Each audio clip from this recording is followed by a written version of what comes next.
Hello, hi, how are you? Welcome to the session. Let's wait for about 2 or 3 minutes. Let everyone join in and then we continue.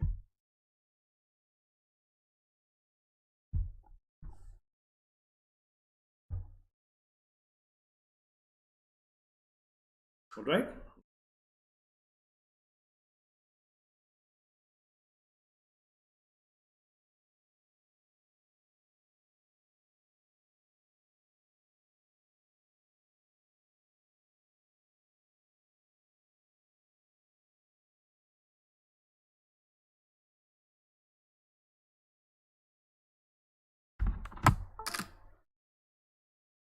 Let's wait for about 2 or 3 minutes more.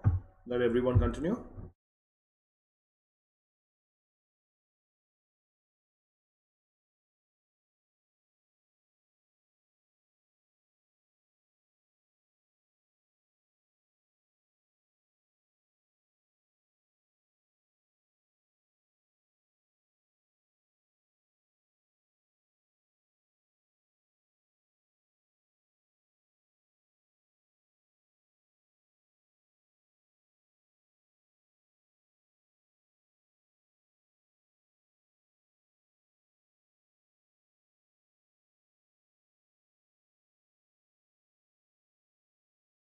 Okay, let's wait.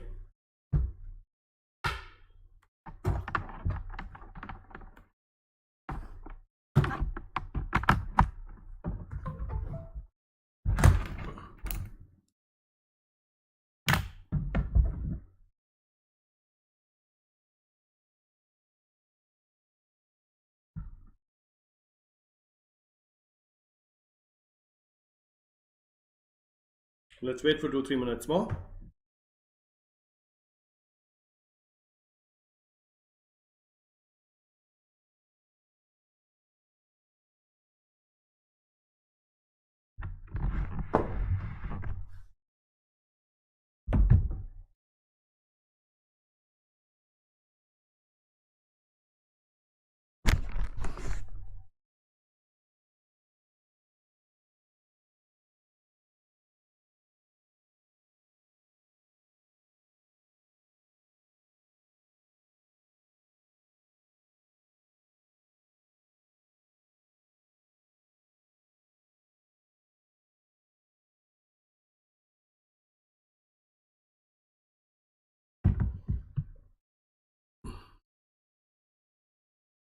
Let's wait for 2 or 3 minutes more.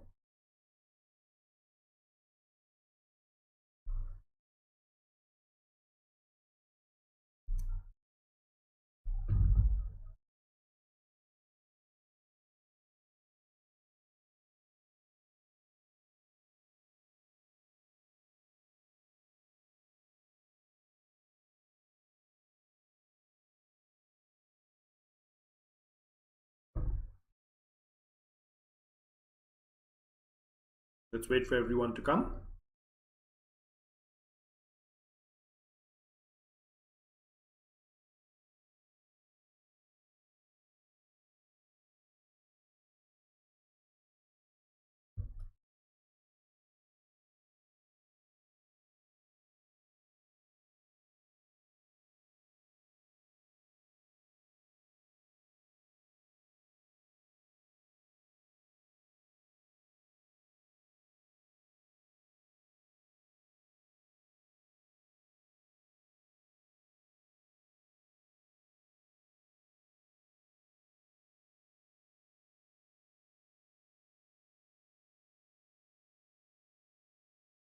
Hmm. Let's wait for 2 more minutes.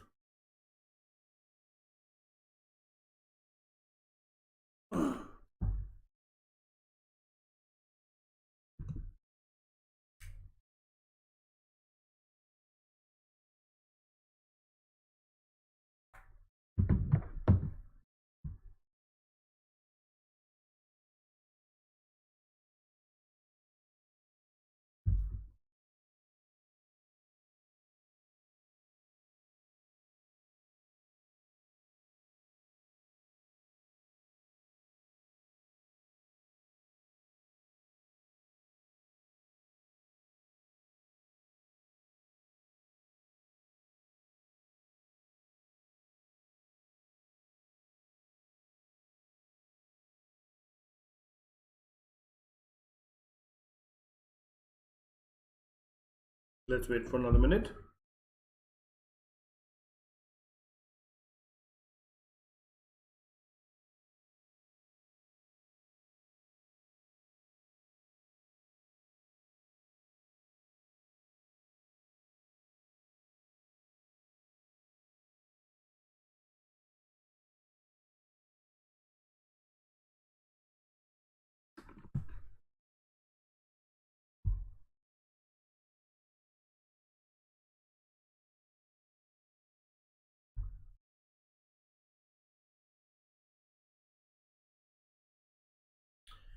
Okay, let's start. Hello and welcome to Unacademy, India's largest online learning platform that gives you a world of courses, resources, content, live and recorded sessions to help you in your preparation for the CA Foundation and Intermediate examinations.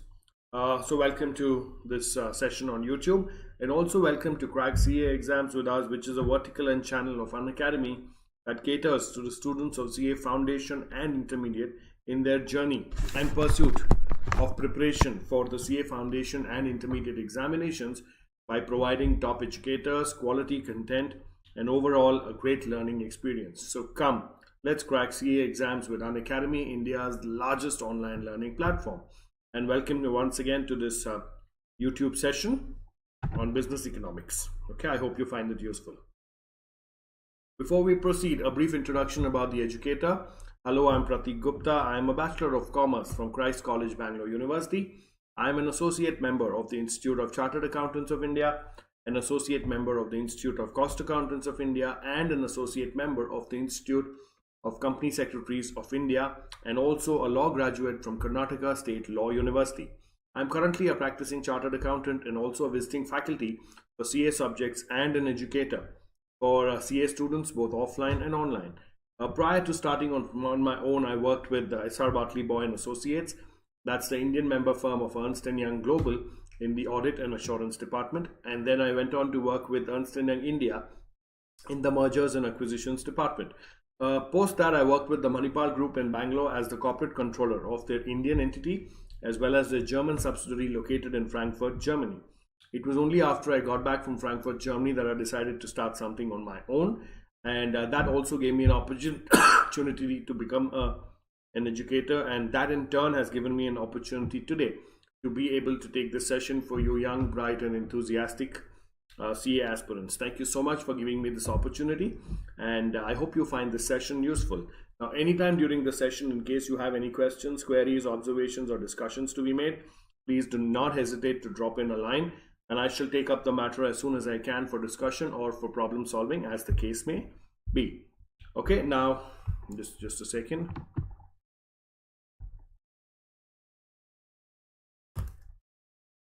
Now you could now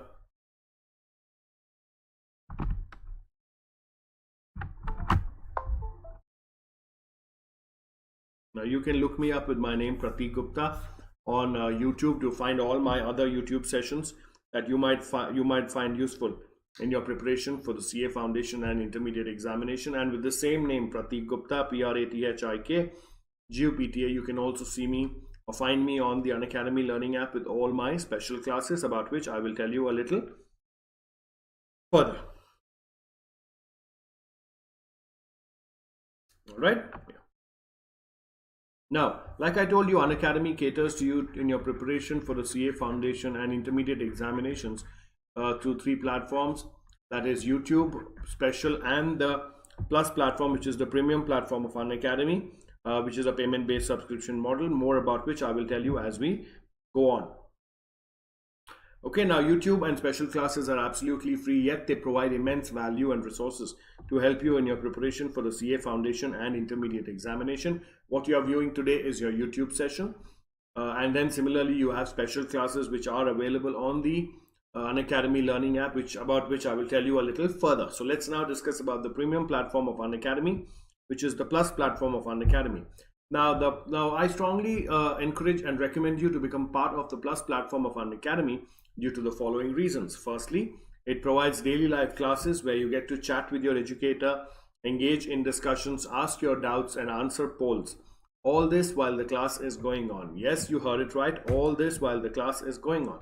You do not need to wait for the end of the session. You do not need to wait for a couple of days after the classes, or you do not need to wait for the weekend after the classes. Neither do you need to wait to fix up an appointment with your educator. You can do it then and there as the class is going on a real-time basis. You can get to clear your doubts and ask your questions. It's as simple as lifting your hands in a live classroom and your educator will answer your queries. The second reason why I recommend and encourage you to become part of the Plus platform of Unacademy is because of the live tests and quizzes it conducts on a regular and periodic basis, which help in evaluation of your preparation. And it also conducts various mock tests which help you get a detailed analysis of your performance. Now you might wonder what is the meaning of this evaluation and analysis, but please remember, when you're preparing for a professional examination, it becomes very important for you to take a stock of how your preparation is from time to time and get an idea, get a grip of which areas you're prepared, which areas you require more preparation, and which area you require external help. So these regular live tests and quizzes and mock tests help you in identifying those areas and working on them. Basically, the Plus platform of Unacademy helps to break down your preparation into identifying your areas, such as your strong areas, your not so strong areas, and your weak areas, and whatever limited time for preparation you have.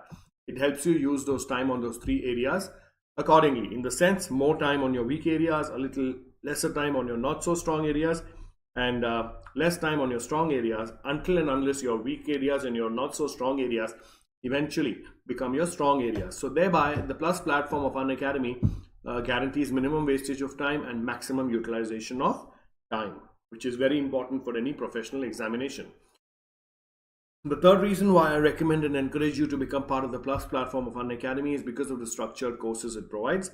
All the courses on the Plus platform are structured in line with your exam syllabus to help you best prepare for it, which means that all the Plus courses on the Plus platform are prepared keeping in mind your exam syllabus. And once you complete a Plus course on the Plus platform, you can rest assured that you've completed the syllabus of your examination without missing out on any important or major point. And lastly, and most importantly, the one subscription to the Plus platform of Unacademy will get you access to all the live and recorded courses to watch from the comfort of any of your devices, which simply means the one subscription to the Plus platform of Unacademy will give you access to all the live and recorded special classes, to all the live and recorded Plus courses that Unacademy has to offer you. And you can view all these from the comfort of any of your devices, which means you can watch them on your mobile phone, your laptop, your tablet, or your desktop, as the case may be, without any restrictions. Then you can watch them 24/7 without any timing restrictions.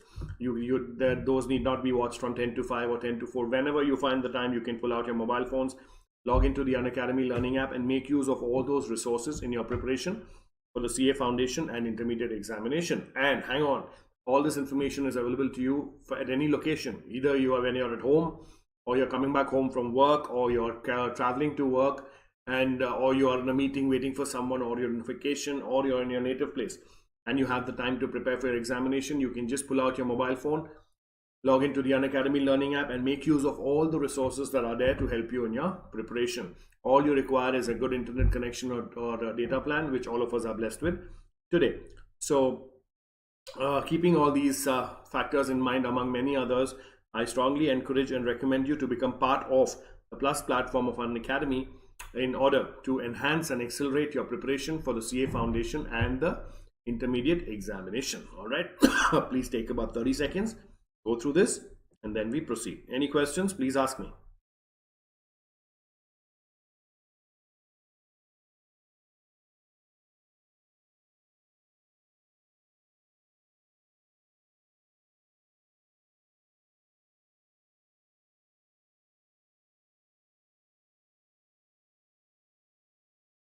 Any questions, please ask.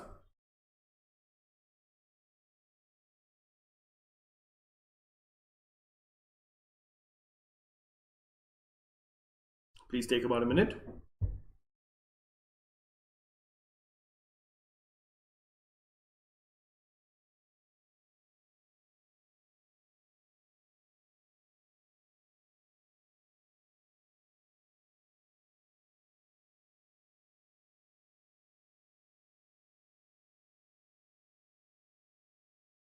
Okay, all right.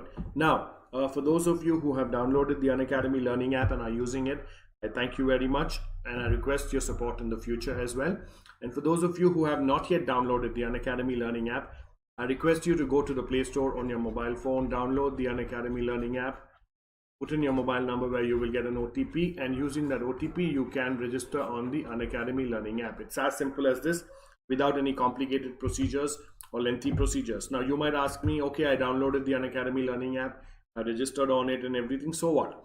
So the Unacademy Learning app gives you access to all the live and recorded special classes that Unacademy has to offer you to help you in your preparation for the CA Foundation and Intermediate examination.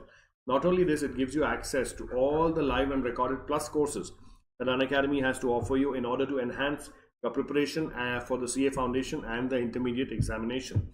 So keeping these points in mind, please go ahead, download the Unacademy Learning app, register on it, and make use of all the resources that are there in store to help you in your preparation for the CA Foundation and Intermediate examination, and also help the people around you to get onto the Unacademy Learning app by helping them install it, helping them register on it using their mobile number and OTP, and making use of the resources that are there on the Unacademy Learning app. Please take a minute, go through this, and then we proceed. Any questions? Please ask.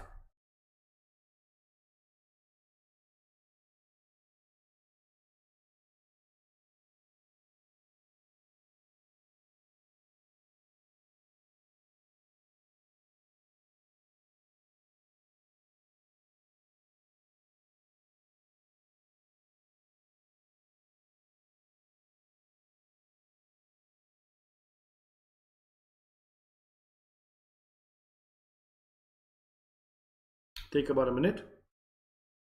Any questions, please ask me.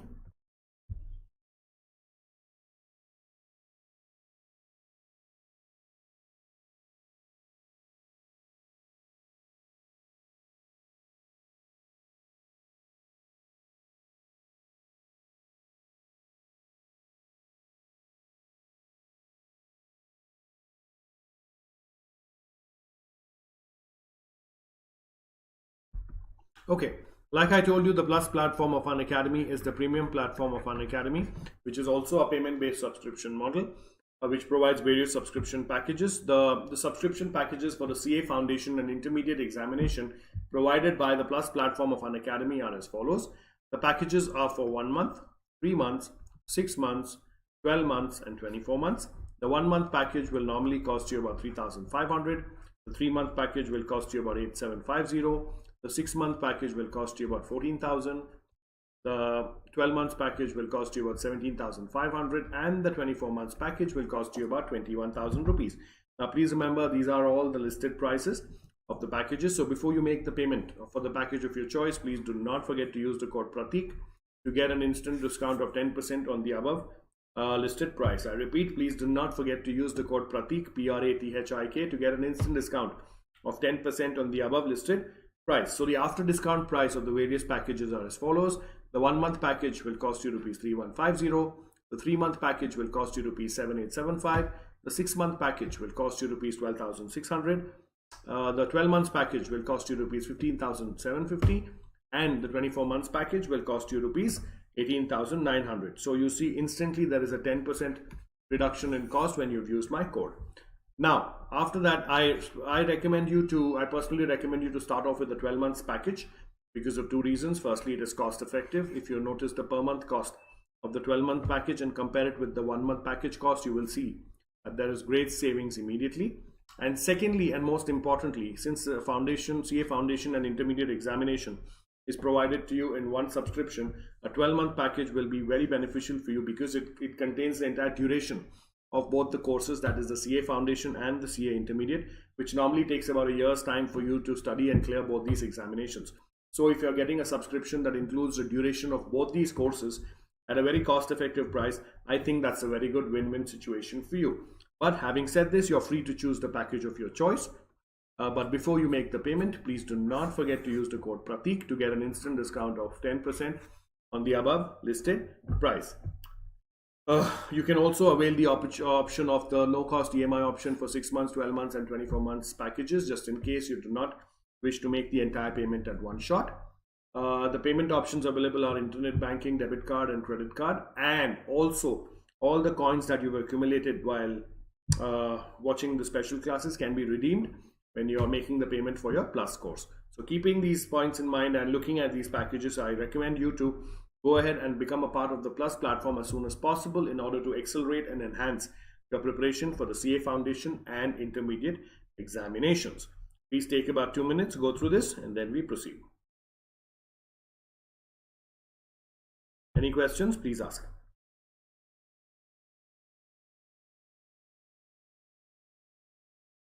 Take about 2 minutes, go through this.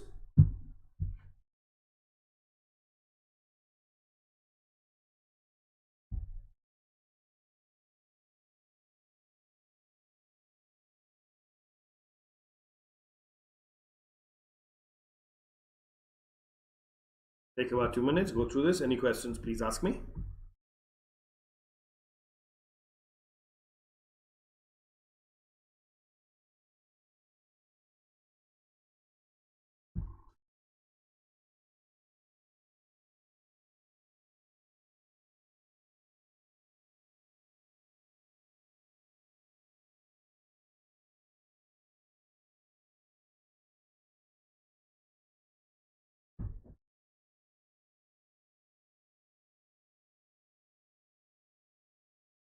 Okay, any questions? Hi Shivam, how are you? Nice to see you. Welcome to the session. All right, any questions?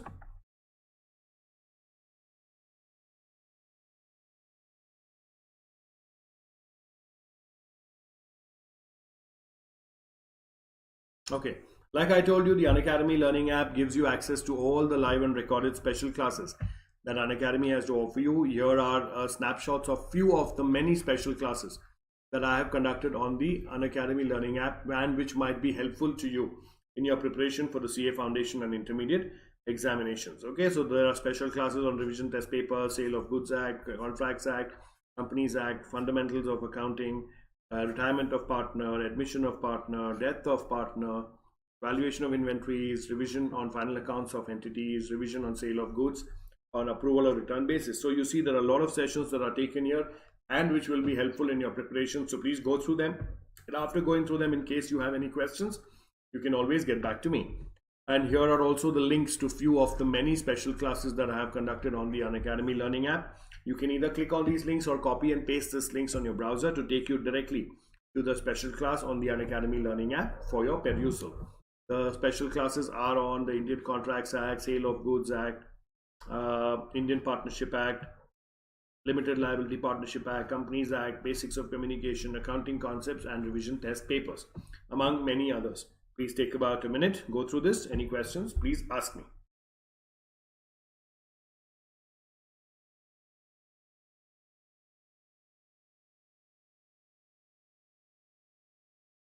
Take about a minute. Any questions, please ask.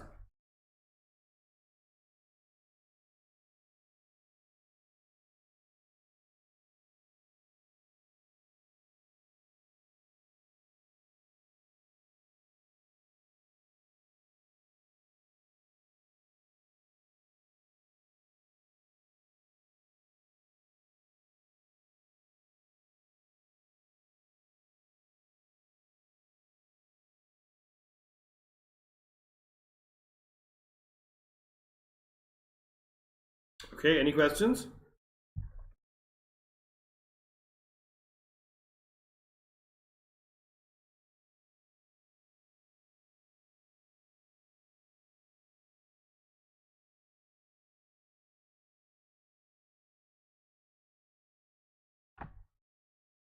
Okay, so let's start off with today's session, that is the basic problems of an economy and role of price mechanism, part 1. Remember, we are doing business economics for CA Foundation.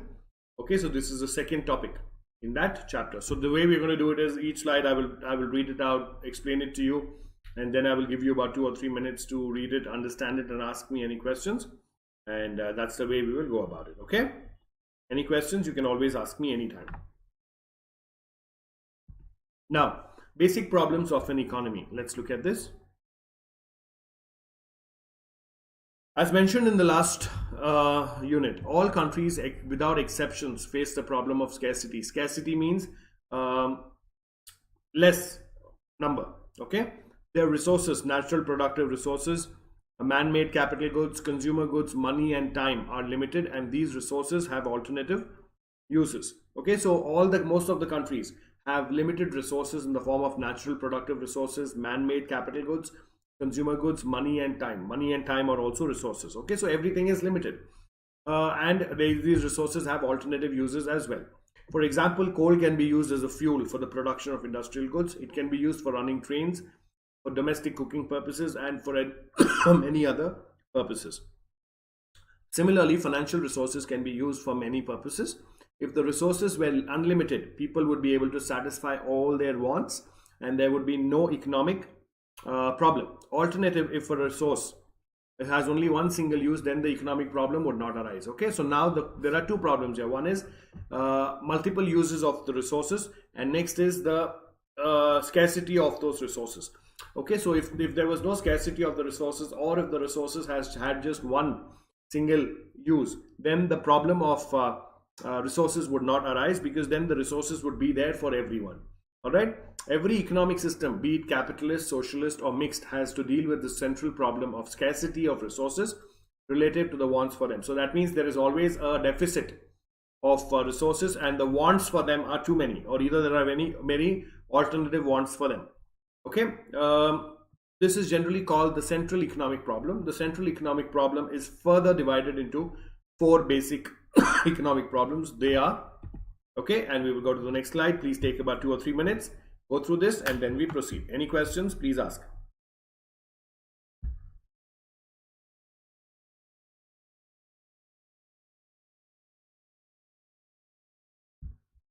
Any questions, please ask.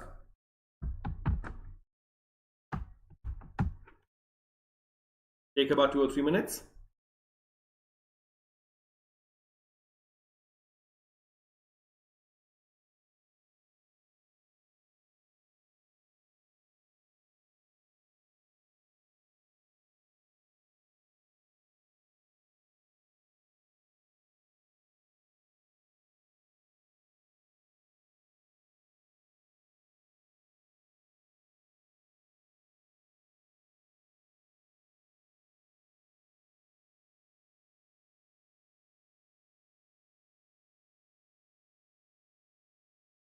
All right, Shivam.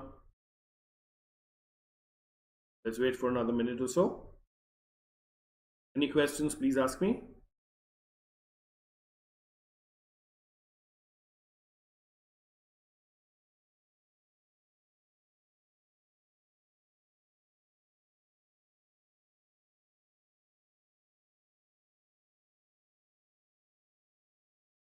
Any questions?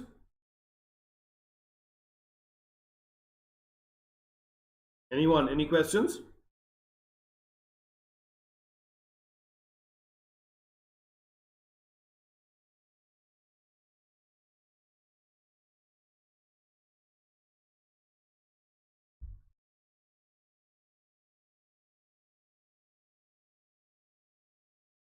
Okay, let's wait for another minute.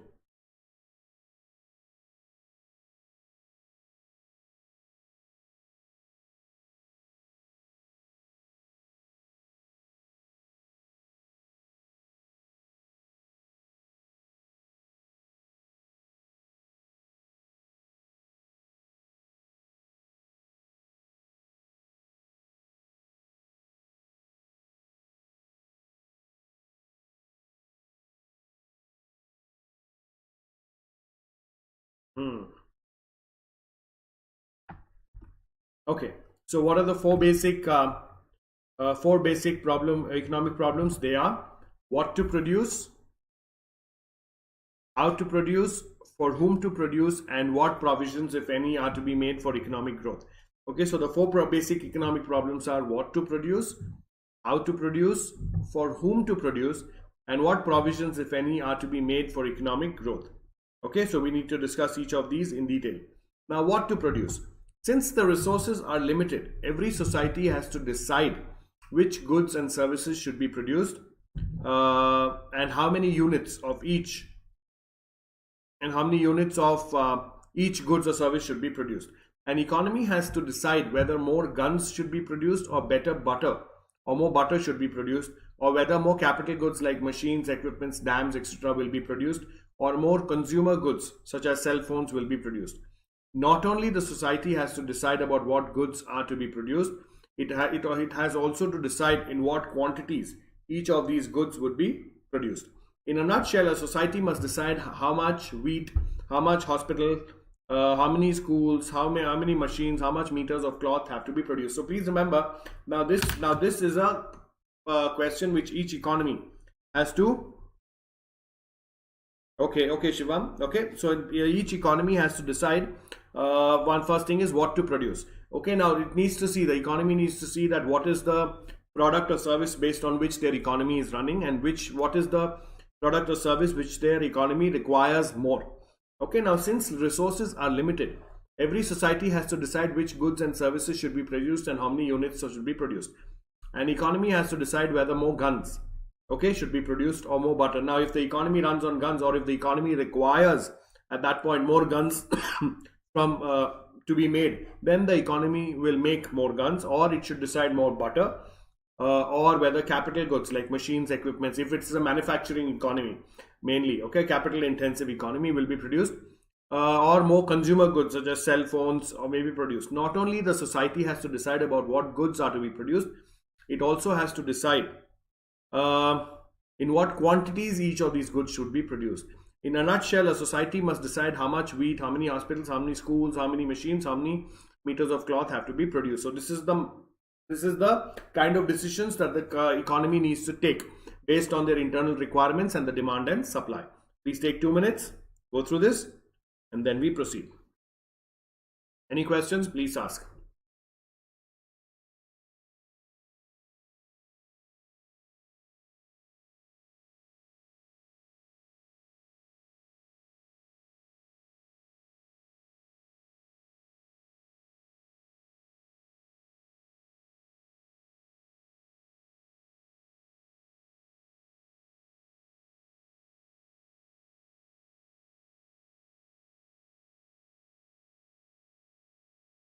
Okay, take about 2 or 3 minutes. Any questions? Please ask.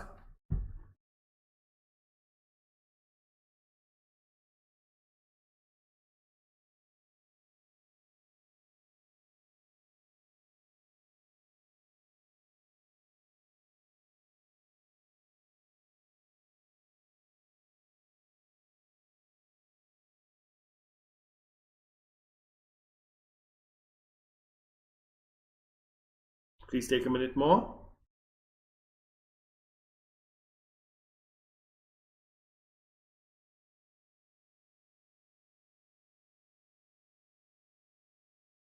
Any questions? Please ask.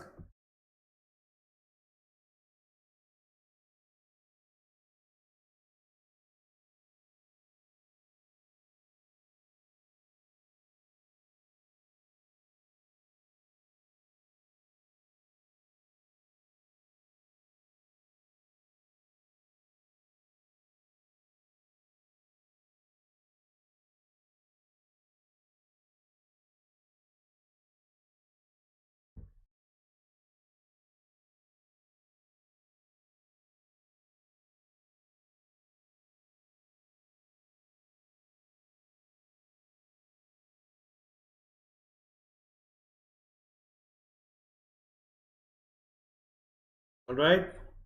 Any questions?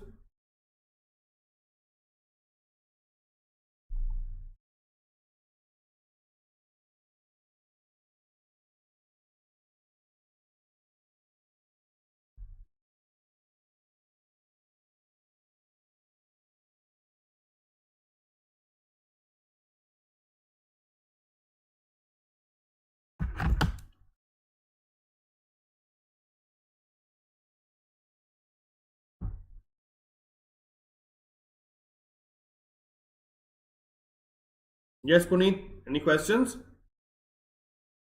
Hi, how are you?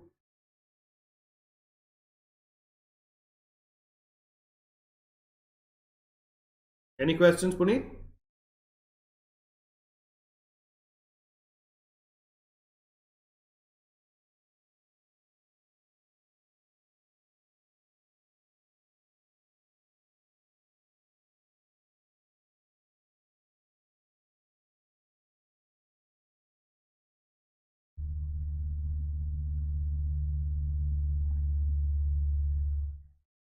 Okay, so the second question, how to produce. Okay, so the first question was what to produce. Now the second question is how to produce. There are various alternative techniques of producing a commodity. For example, cotton cloth can be produced using hand looms, power looms, or automatic looms. Production with hand looms involves use of more labor, and production with automatic loom involves use of more machines and capital. Society has to decide whether it will produce cotton cloth using labor intensive techniques or capital techniques.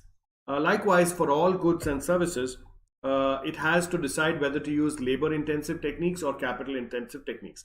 Obviously, the choice would depend on the availability of different factors of production, that is, labor and capital, and their relative prices. It is in the society's interest to use those techniques of production that make the best use of available resources. Okay, so the second question is how to produce. Now, please remember, how to produce, it could either be a labor intensive industry or it could be a capital intensive industry. So that economy will have to look within and see whether they have a good supply of labors. If they have a good supply of labors and if it matches their cost, then they can go for a labor intensive industry. Or in case there is labor shortage, then they might go for uh, a capital intensive techniques. That means to get to employ more machines and everything so that their production can happen. Obviously, money is also a limited resource, so they also need to take care of the money part of it in case they decide to go on a capital intensive techniques. Okay, then for whom to produce. The third question is for whom to produce. So the first question is what to produce, second is how to produce, and the third is for whom to produce. Another important decision which a society has to take is for whom it should produce. A society cannot satisfy each and every want of all the people. Therefore, it has to decide uh, on whom should get to know how much of the total output of goods and services. That is how the goods and services should be distributed among the members of the society. In other words, it has to decide about the shares of different people in the national cake of goods and services. Now, please remember, you need to get your target audience as to for whom you are producing it. You cannot produce everything for everyone. So you need to first see for who is your mass consumer, and for them you need to produce. So you need to identify your target for whom you want to produce. So in other words, it has to decide about the share of different people in the national cake of goods and services. All right, please take about 2 or 3 minutes, go through this. Any questions, please ask.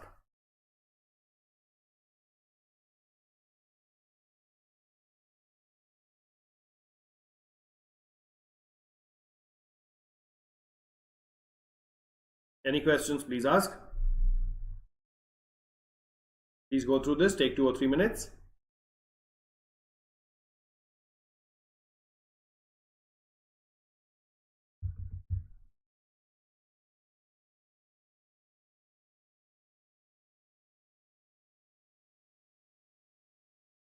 Okay, Shivam.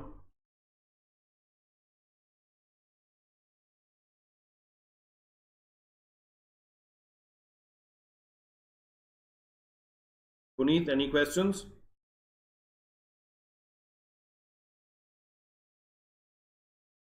Please take about 2 more minutes. Go through this. Any questions, please ask.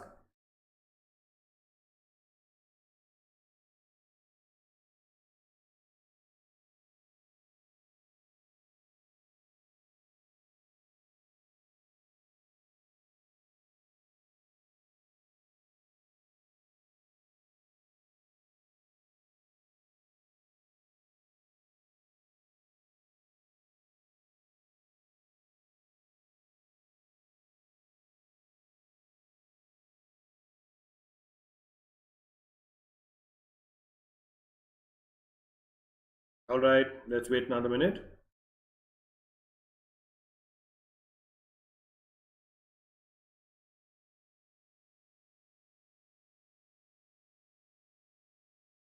Any questions, Shivam?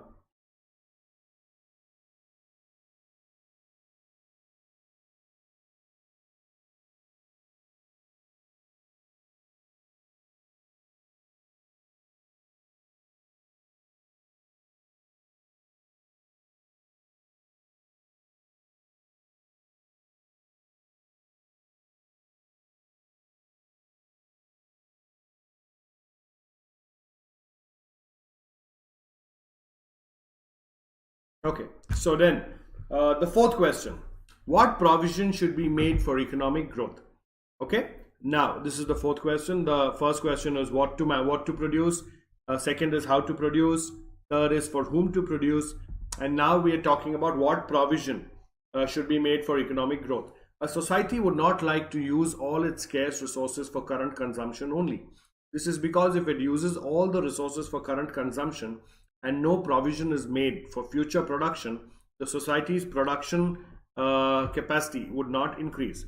This implies that incomes or standard of living of people would remain stagnant, and in future the levels of living may actually decline. Therefore, a society has to decide how much saving and investment, that is, how much sacrifice of current consumption, should be made for future progress. So please remember, currently this is your requirement. Okay, so if you just keep thinking about your current requirement, that means you're having a hand to mouth survival. You're not thinking about the future or saving and investment for the future.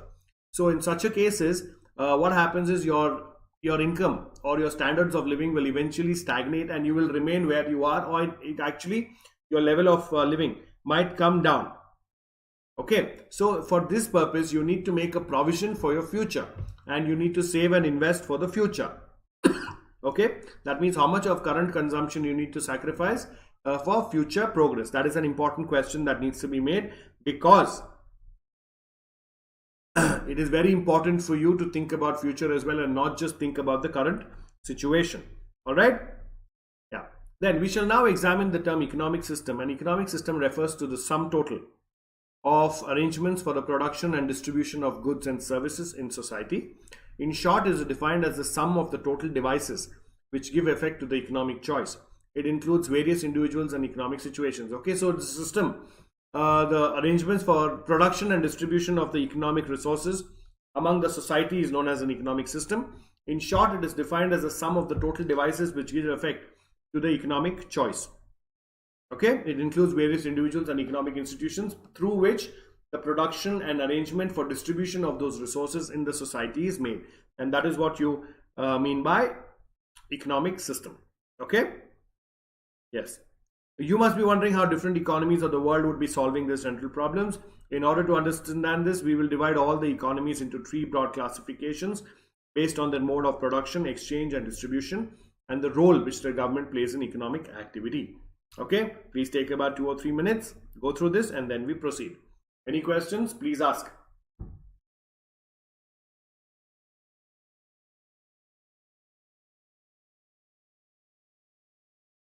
Please take about 2 or 3 minutes, go through this.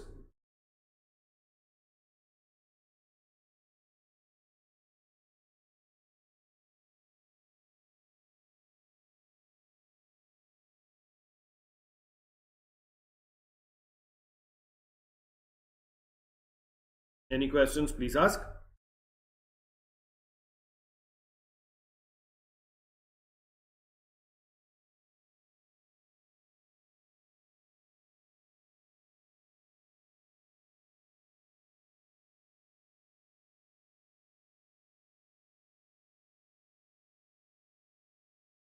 Go through this. Any questions? Please ask.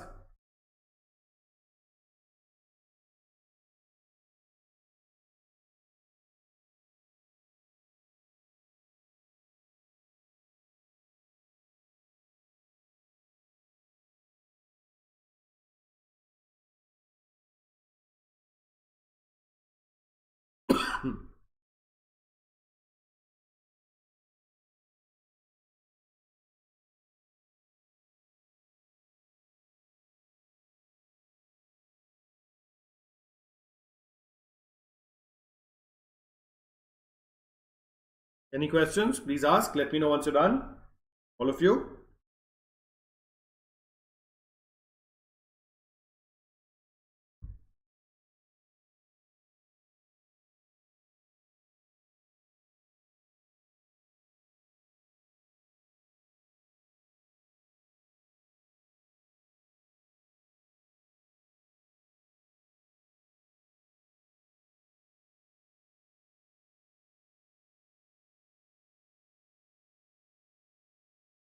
Any questions?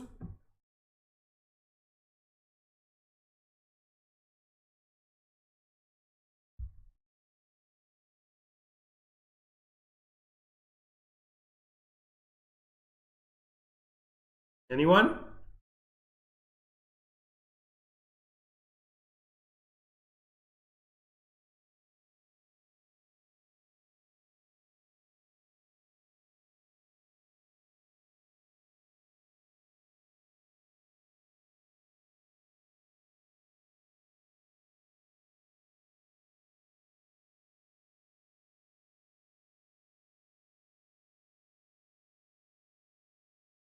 Any questions?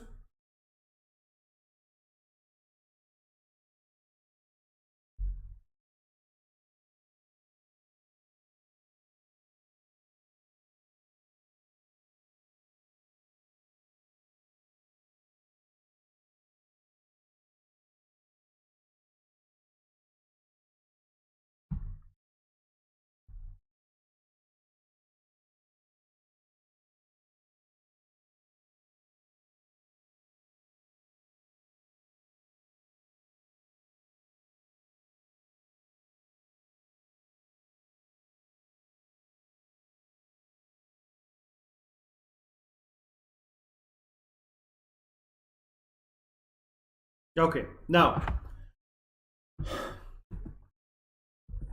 these are capitalist economy, socialist economy, and mixed economy. This is also an important point of view from your exam point of view. Now we are going to discuss about what do you mean by a capitalist economy, a socialist economy, and a mixed economy. All right, any questions you have, please ask me. Capitalism, the predominant economic system in the modern global economy, is an economic system in which all means of productions are owned and controlled by private individuals for profit. In short, private property is the mainstream of capitalism and profit motive is its driving force. Okay, so in a capitalist economy, the government mainly will not own everything, but it will be private individuals who will own the major capital intensive industries, and profit is the major driving force. Okay, decisions of consumers and businesses determine economic activity. Ideally, the government has a limited role in the management of the economic affairs under this system. Some examples of capitalist economies may include US, UK, Japan, Germany, Mexico, Singapore, etc. However, many of them are not pure form of capitalism but show some features of being a capitalist economy. An economy is called a capitalist or a free market economy or laissez-faire economy if it has the following characteristics. Okay, so basically to summarize, capitalist economy is one in which the government has very limited role and the whole economy is run by private individuals who are capital intensive or who own the capital industries, and the profit is the main motive. So that is how capitalist economies work. Examples of capitalist economies are US, UK, Japan, Germany, Mexico, Singapore, and many more. All right, please take about 2 or 3 minutes, go through this, and then we proceed. Any questions, please ask.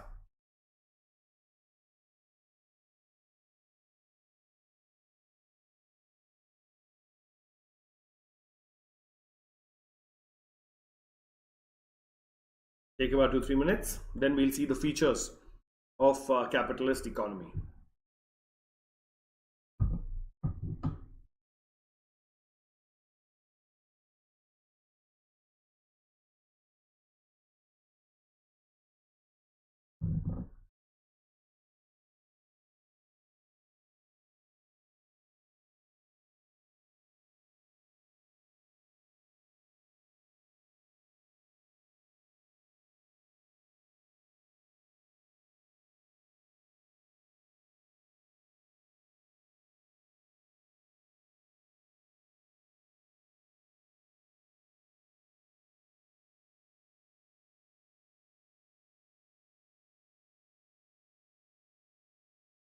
Take about 2 more minutes.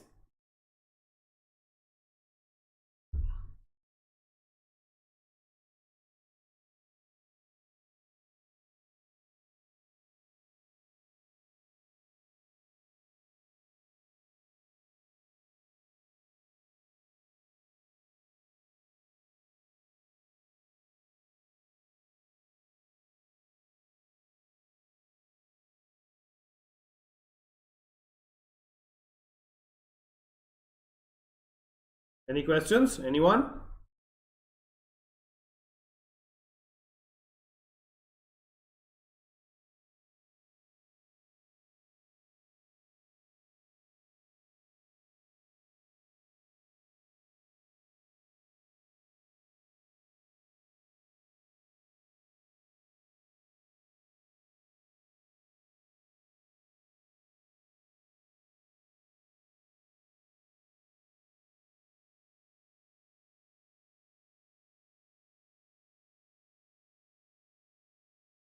Any questions, please ask.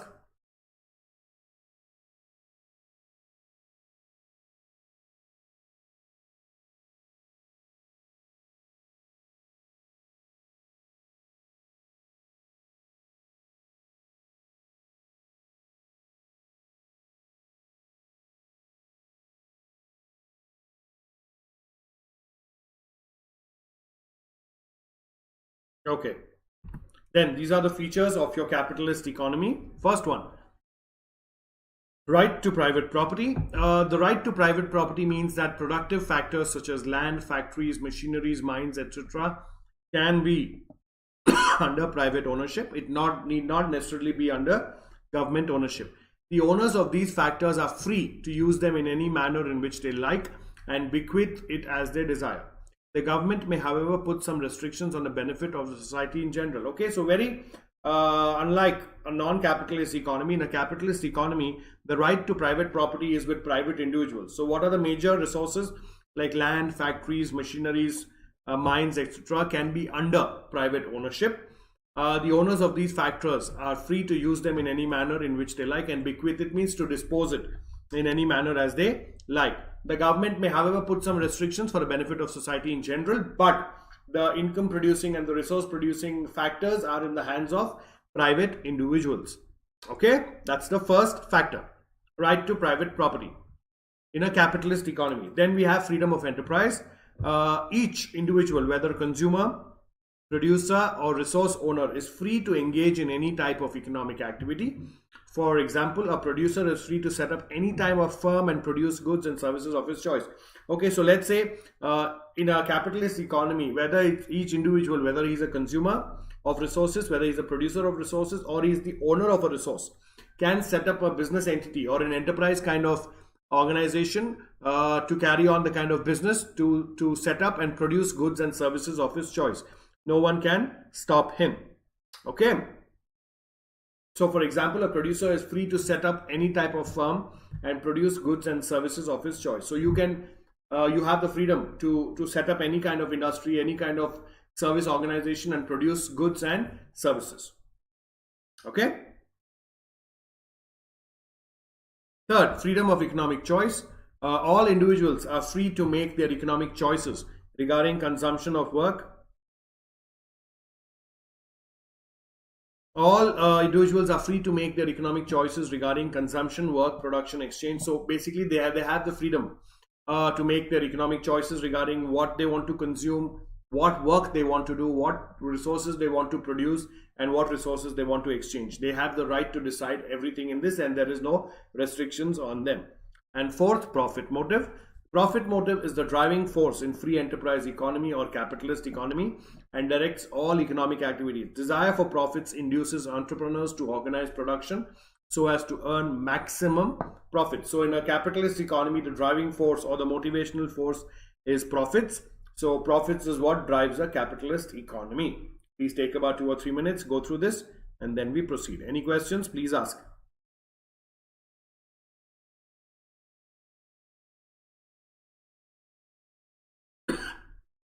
Take about 2 or 3 minutes, go through this.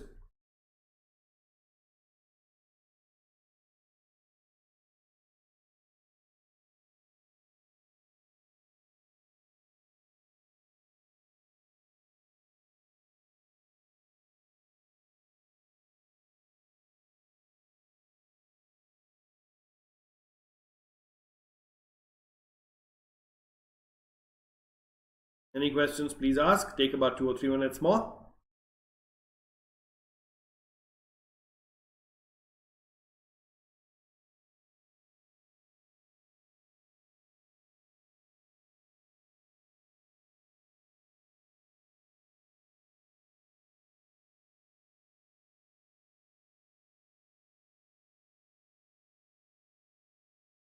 Any questions, please ask.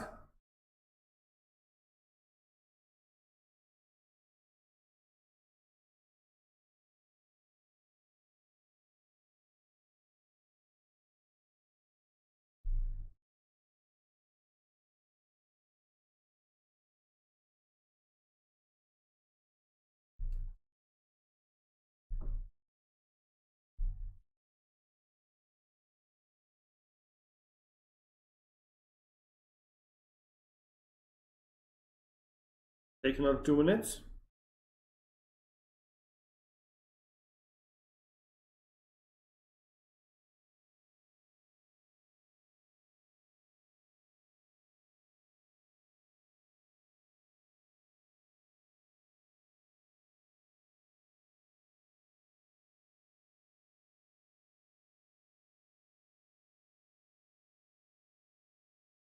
Any questions?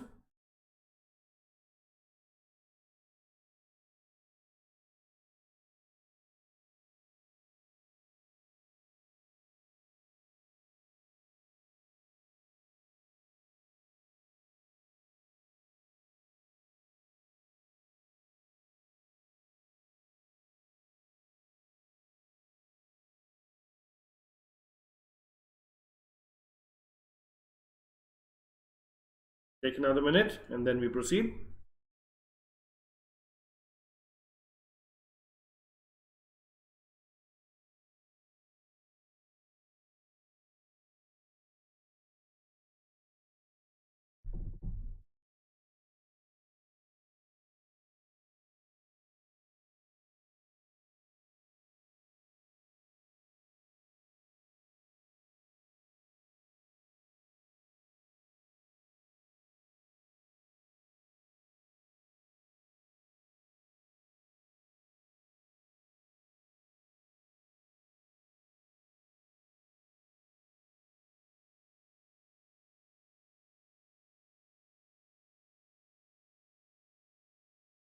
All right.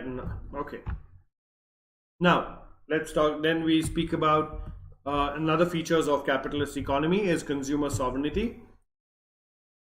Consumer is the king under capitalism. Consumer sovereignty means that buyers ultimately determine which goods and services will be produced and in what quantities. Consumers have unbridled freedom to choose the goods and services they would consume. Therefore, producers have to produce goods and services which are preferred by the consumers. In other words, based on the purchases they make, consumers decide how the economy's limited resources are allocated. So in a capitalist economy, the buyer is the king. He dictates all the terms and he dictates what resources or what products or services will be produced. Okay, so based on the consumer's preferences, the various resources are allocated for the production of various other further assets and units. Okay, so consumer is the king under capitalism. Then we have competition. Competition is the most important feature of the capitalist economy. Competition brings out the best among buyers and sellers and results in efficient use of resources. Please remember, competition is always good, and eventually competition is good for the buyer. And in a capitalist economy, already the buyer is the king. So the more competition there is, the better it is for the buyer, because as the more competition, the quality of the products increases, as well as the price you pay for the product also is always under a check.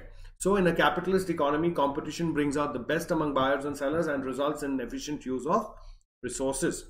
Absence of government interference. Like we spoke in the beginning itself, in a capitalist economy, all the major capital intensive industries and everything are owned by private individuals, and profit motive is the one that drives them. So the government interference is minimum. A purely capitalist economy is not centrally planned, controlled, or regulated by a government. In this system, all economic decisions and activities are guided by self-interest and price. Self-interest is profit and price mechanism, which operates automatically without any direction and control by the government authority. So that's what we saw in the first slide also on capitalist economies, that the government interaction and government interference is the minimum in a capitalist economy. All right, please take about 2 or 3 minutes, go through this. Any questions, please ask me.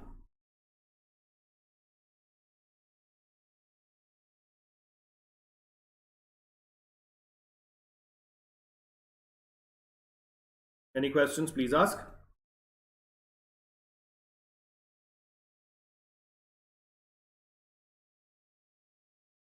Take about 2 or 3 minutes.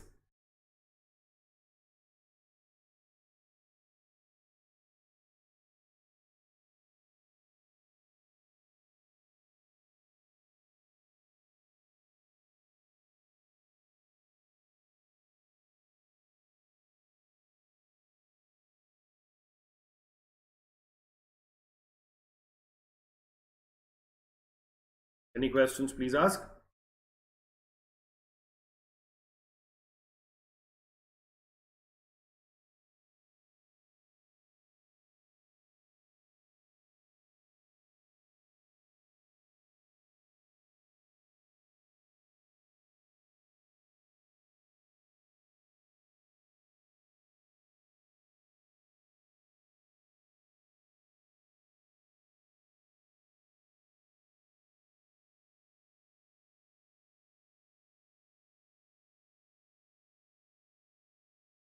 Take about a minute more. Any questions, please ask me.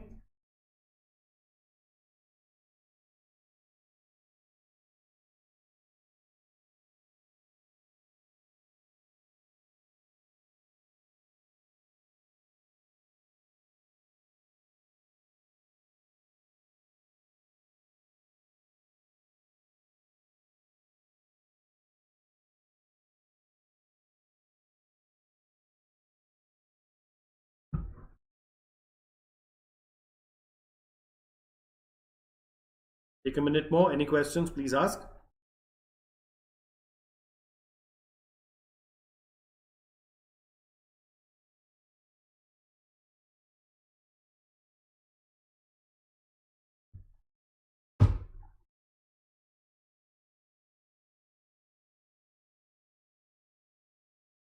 In another 30 seconds, any questions, please ask.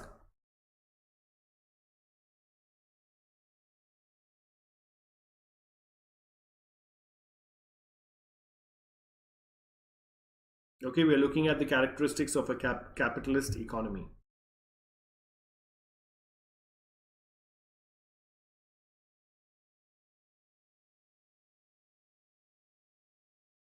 All right. Now, how do capitalist economies solve their central problems? Now, what are the central problems? Now, please remember, in a capitalist economy, all the production and everything, capital intensive things are held by private individuals, and profit motive is the only driving factor. Okay, so then the government interference is minimalistic. So, how do the capitalist economies solve their central problems? A capitalist economy has no central planning authority to decide what, how, and for whom to produce. Like we said, the government interference is minimum. So there is no central planning authority who decides whom to what to produce for whom and how much, because the consumer preferences is the only driving factor in a capitalist economy. In the absence of any central authority, it looks like a miracle as to how such economies function. If the consumer wants cars and producers choose to make cloth and workers choose to work for furniture industry, there will be a total confusion and chaos in the industry. Like we discussed earlier, the consumer is the one who dictates terms in a capitalist economy, right? So just imagine a situation in which the consumers want cars, but the producers are making more cloth, but the workers in the country are going into the furniture industry. Then who will manage this centrally, this situation? There will be a total confusion, right? And chaos in the industry, in the country. However, this does not happen in capitalist economy. Such an economy uses the impersonal forces of market demand and supply, or the price mechanism, to solve its problems. So basically what happens is, this problem of three people going into three different directions does not happen, because the demand and supply is the deciding factor in the capitalist economy, and price mechanism, that is competition. Price mechanism or price competition is also there to solve its central problems. And please remember, in a capitalist economy, the producer is making only those items which the consumer wants. Okay, so demand and supply will decide everything, as well as the price competition. All right, any questions so far? Anyone?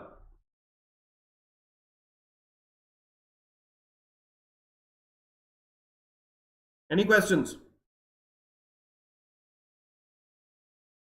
Okay. Deciding what to produce. The aim of the entrepreneur is to earn as much profit. Like we all discussed, in a capitalist economy, the main motive is profits. So the entrepreneur wants to make as much profits as he can. This causes businessmen to compete with one another to produce those goods which consumers wish to buy. Thus, if consumers want more cars, there will be an increase in the demand for cars, and as a result, their prices will increase. A rise in the price of cars, cost remains the same, will lead to more profits. This will induce producers to produce more cars.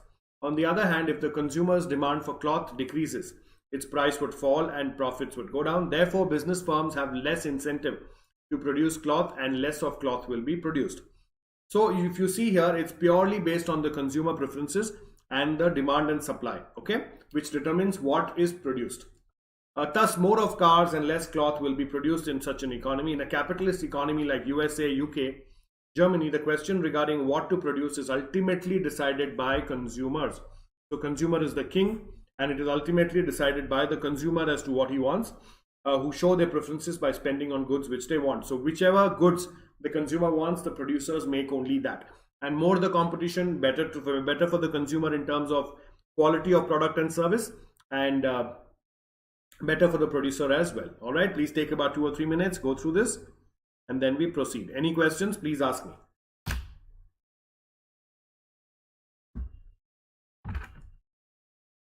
Any questions, please ask.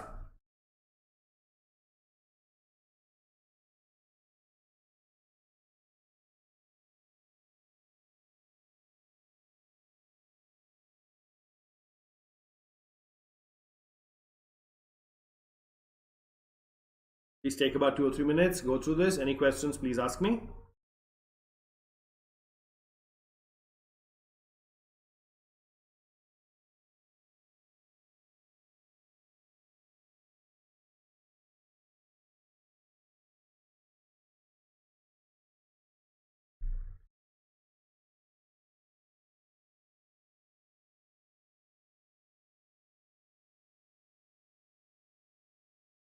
Take about 2 or 3 minutes. Any questions, please ask.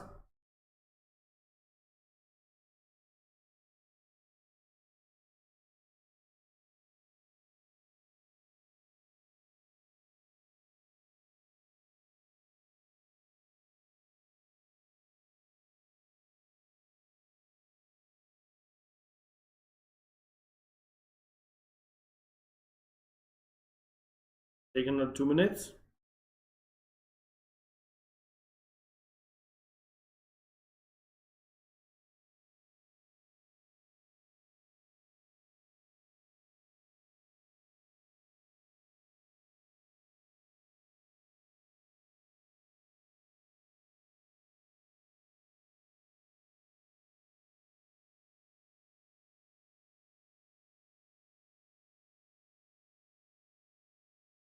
Any questions, please ask.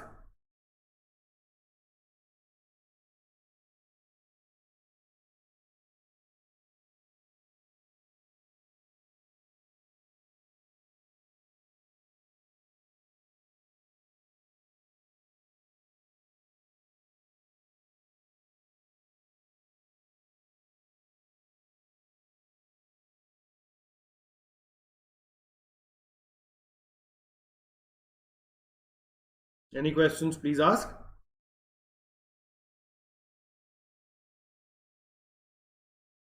We are discussing the features of capitalist economy.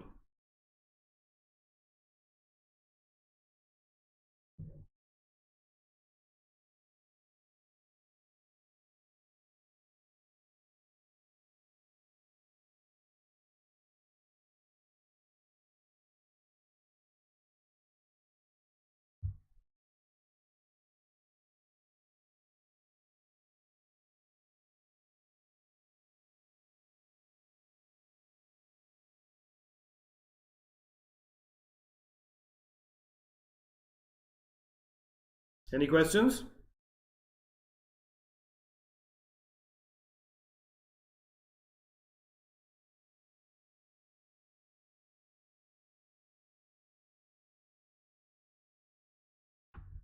Okay, now deciding how to produce. Now last slide we saw deciding what to produce. Now let's look at deciding how to produce. An entrepreneur will produce goods and services choosing that technique of production which renders his cost of production minimum. Please remember, whenever you're producing something as a owner or as a producer, you want your cost of production to be minimum, right? So if labor is relatively cheap, you will use a labor intensive method, and if labor is relatively costlier, you will use a capital intensive method. Okay, it's as simple as this. You want your cost of production to be minimum. So if labors are freely available at a low cost, then you will use a labor intensive method. Otherwise, if the labor is pretty expensive, then you will use a capital intensive method. Thus, the relative prices of factors of production help in deciding how to produce. Okay, so factors of production are your labor as well as capital. So that help you deciding in how to produce. Okay, whether it will be a labor intensive or capital intensive. Okay, got it? All right. Now, deciding for whom to produce. Now, we've seen what to produce, how to produce, and for whom to produce now. Goods and services in a capitalist economy will be produced for those who have buying capacity. The buying capacity of an individual depends upon his income. How much income he will be able to make depends not only on the amount of work he does and the prices of the factor he owns, but also on how much property he owns. Thus, higher the income, higher will be his buying capacity and higher will be his demand for goods in general. So, when we are deciding for whom to produce in a capitalist economy, please remember it's a consumer driven economy.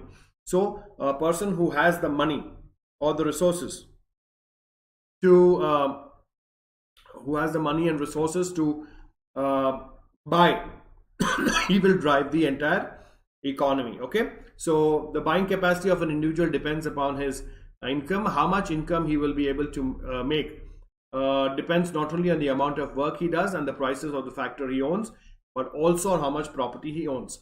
Higher the income, higher will be his buying capacity and higher will be his demand for goods in general. Okay, then we continue. Deciding about consumption, saving, and investment. Consumption and savings are done by consumers, and investments are done by entrepreneurs. Consumers, consumers saying among other factors are governed by the rate of interest prevailing in the market. Higher the interest rates, higher will be the savings. Investment decisions depend upon the rate of return on capital. The greater the profit expectation, that is the return on capital, the greater will be the investment in the capitalist economy. The rate of interest on savings and the rate of return on capital are nothing but the prices of capital. All right. Yeah, please take about 2 or 3 minutes, go through this. Any questions, please ask me.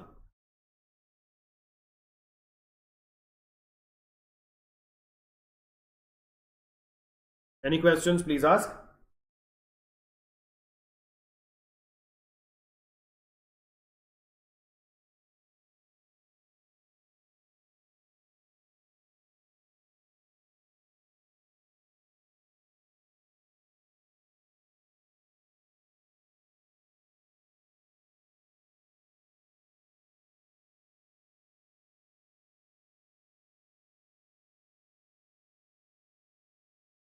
Any questions, please ask.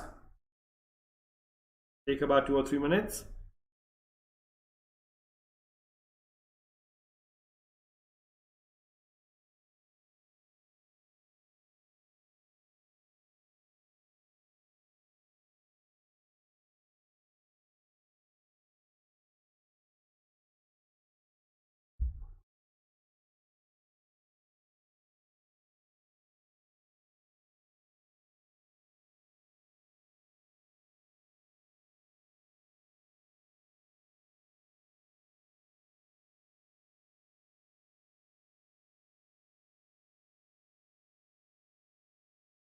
Please take about 2 more minutes. Any questions, please ask.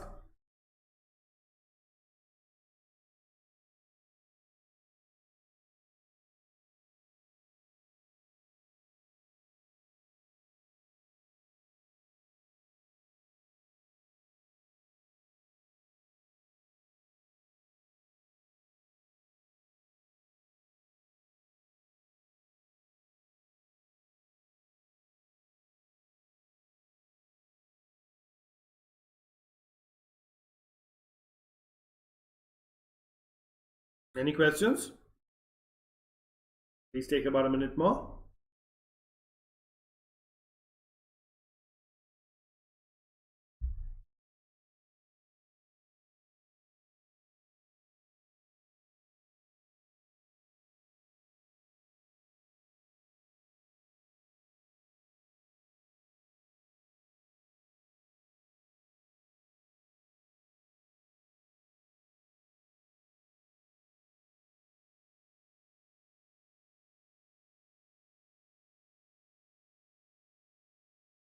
Any questions, please ask me.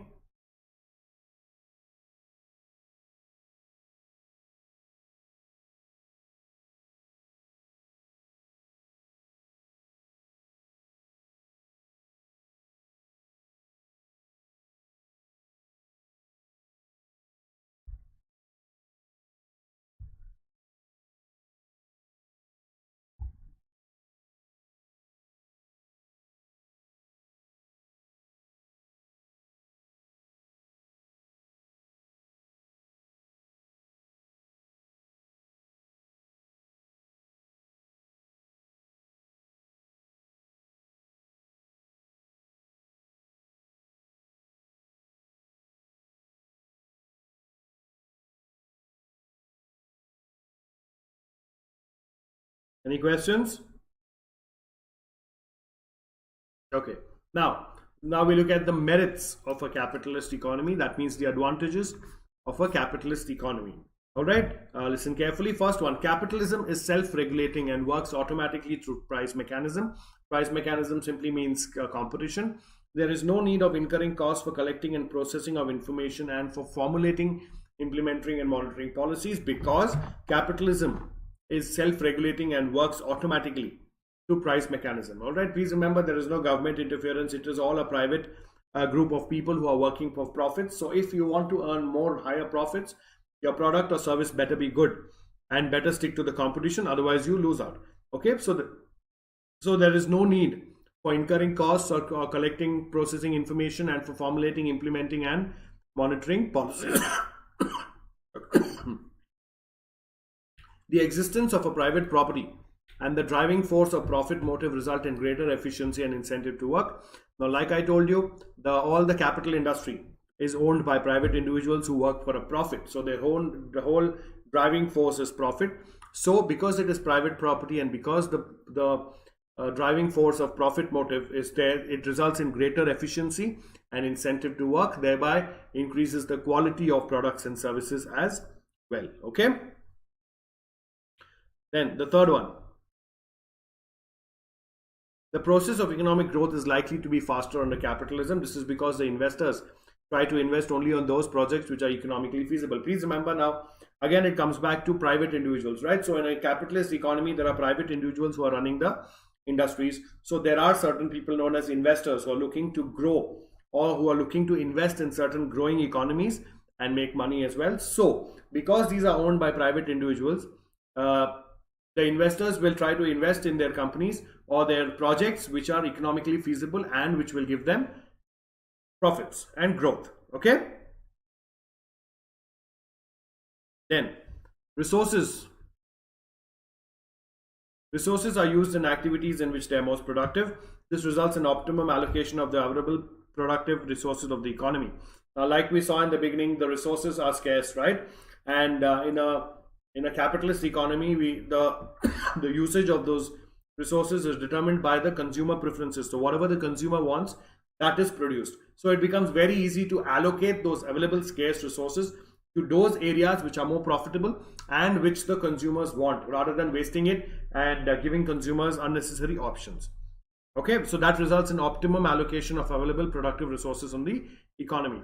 And fifth, there is usually high degree of operative efficiency under the capitalist system. And sixth, cost of production is minimized as every producer tries to maximize its profit by employing methods of production which are cost effective. The fifth and sixth point is relating to competition again, and due to competition and due to the profit motive being the highest, the cost of production always is tried to be kept at low, because of which there is great efficiency as well as cost of production is minimized. Okay, please take about 3 or 4 minutes, go through this, and any questions please ask me. Any questions please ask.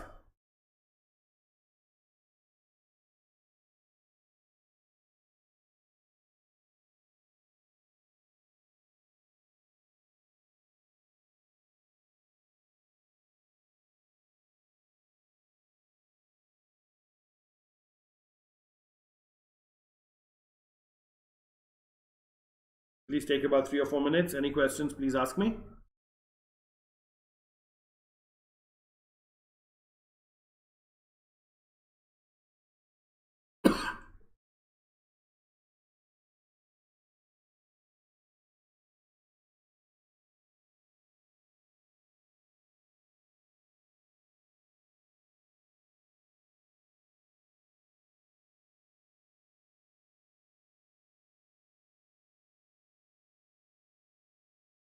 Any questions please ask.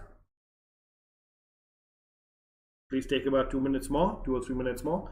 Any questions please ask. This is an important question from your exam point of view as well.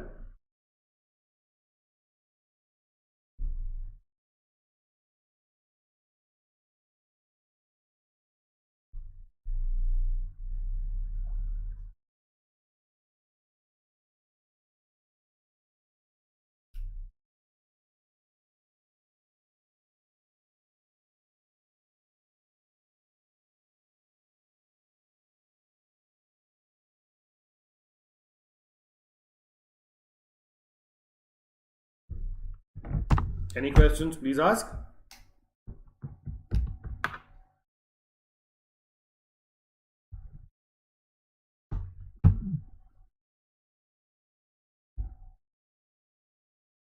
Take another 2 minutes. Any questions? Please ask me.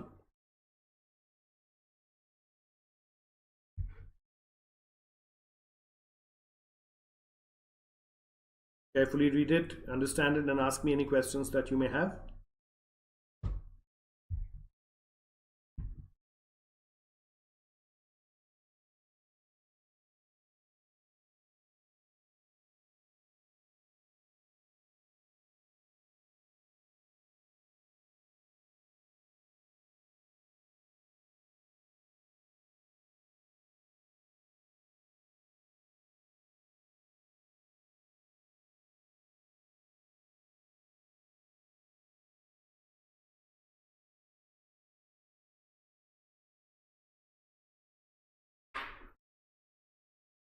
Hi Vaibhavi, how are you? When is your attempt? Hi Vaibhavi, when is your attempt?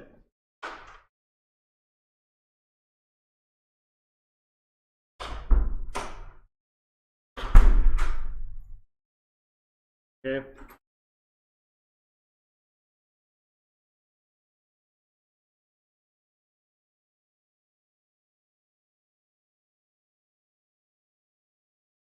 When is your attempt, Vaibhavi? CA Foundation. How's preparation coming along?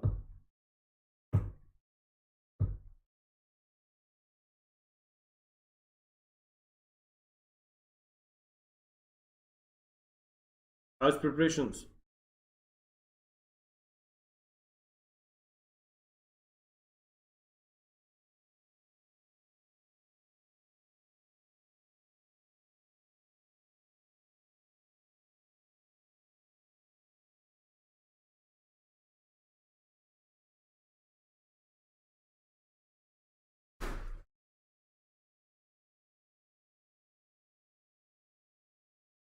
All right, nice to hear that, Vaibhavi.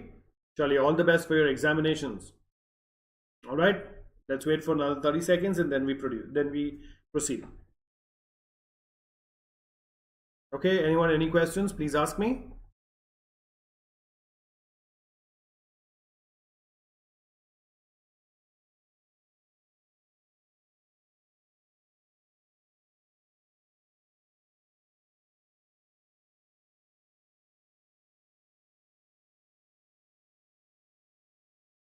Most welcome.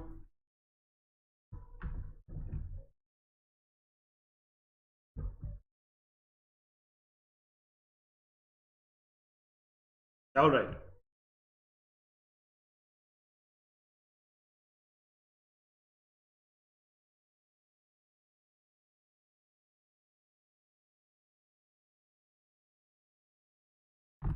Okay, so then we saw the 6 merits.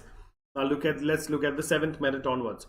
A capitalist system offers incentives for efficient economic decisions and their implementation. Again, it all boils down to capitalist economy is driven by private individuals and profits, and there's competition. So a capitalist system offers incentives for efficient economic decisions and their implementation, and also the scarce resources are allocated where they exactly needed, right, based on consumer preferences.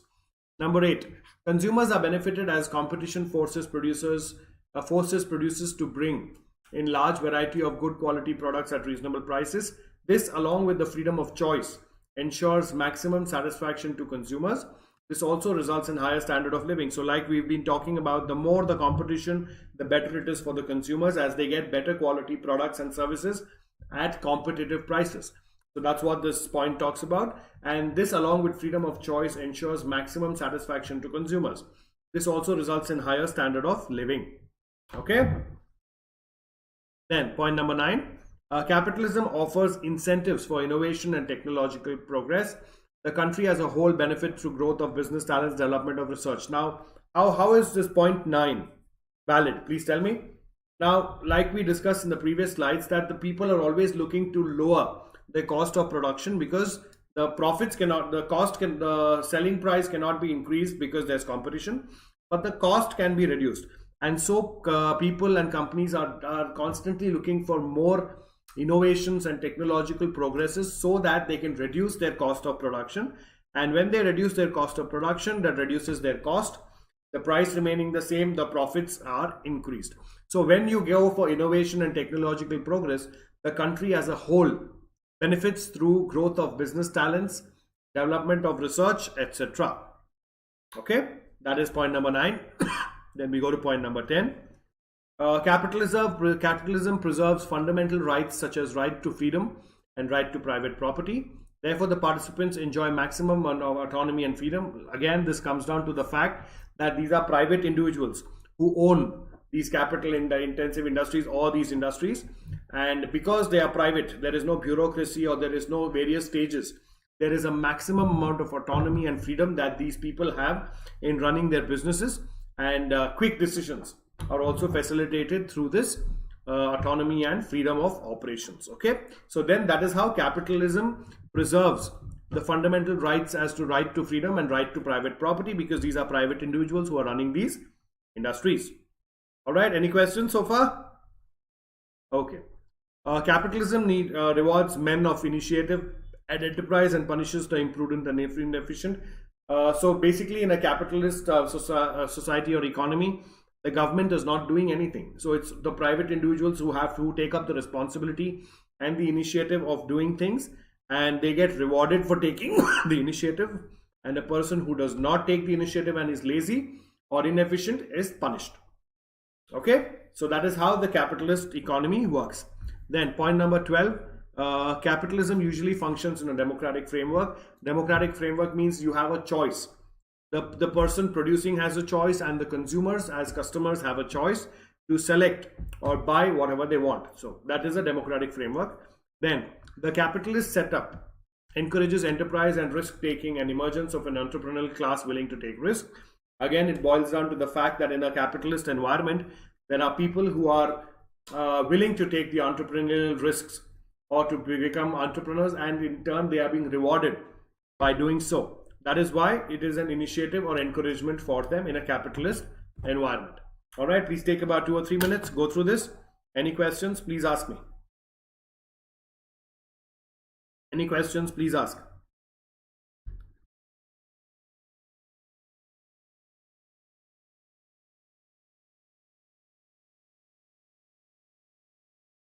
Any questions, please ask. Please take about 2 or 3 minutes.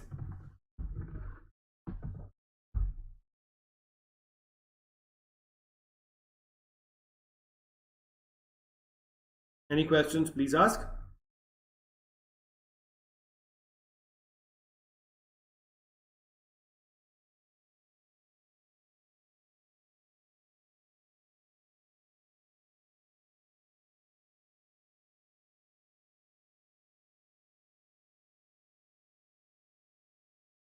Take another 2 minutes. Any questions, please ask me.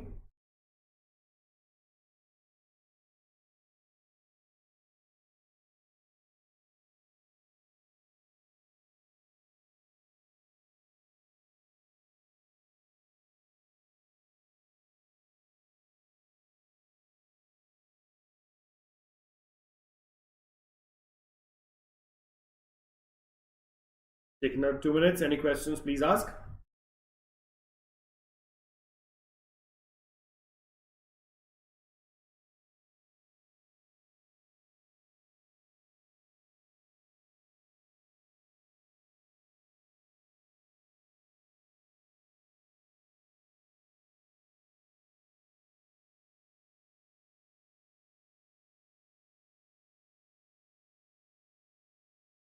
Any questions?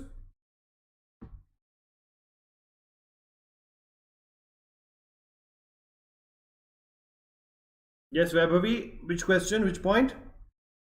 13th. Okay, Vaibhavi has a question on the 13th point.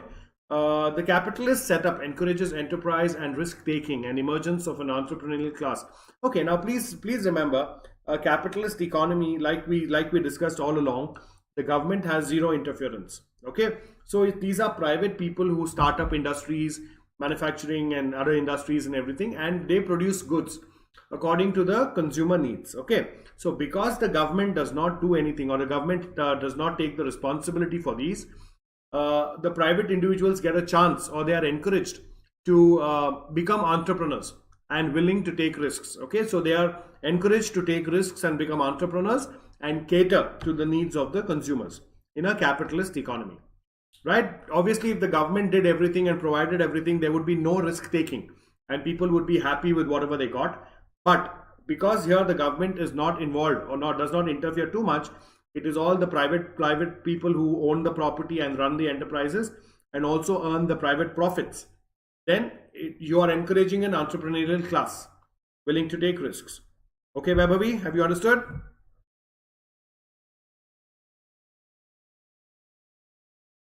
Any questions?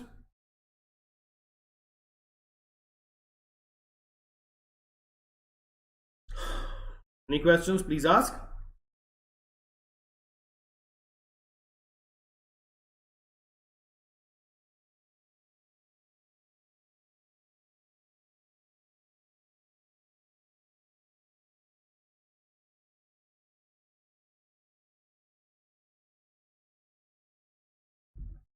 Are we clear about this?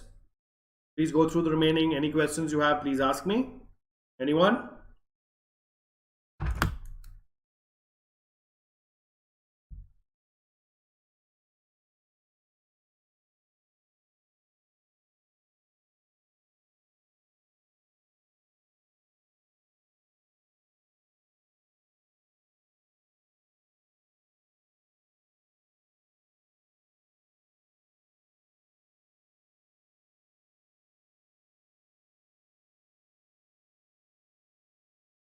All right, just another 10 more seconds and then we proceed.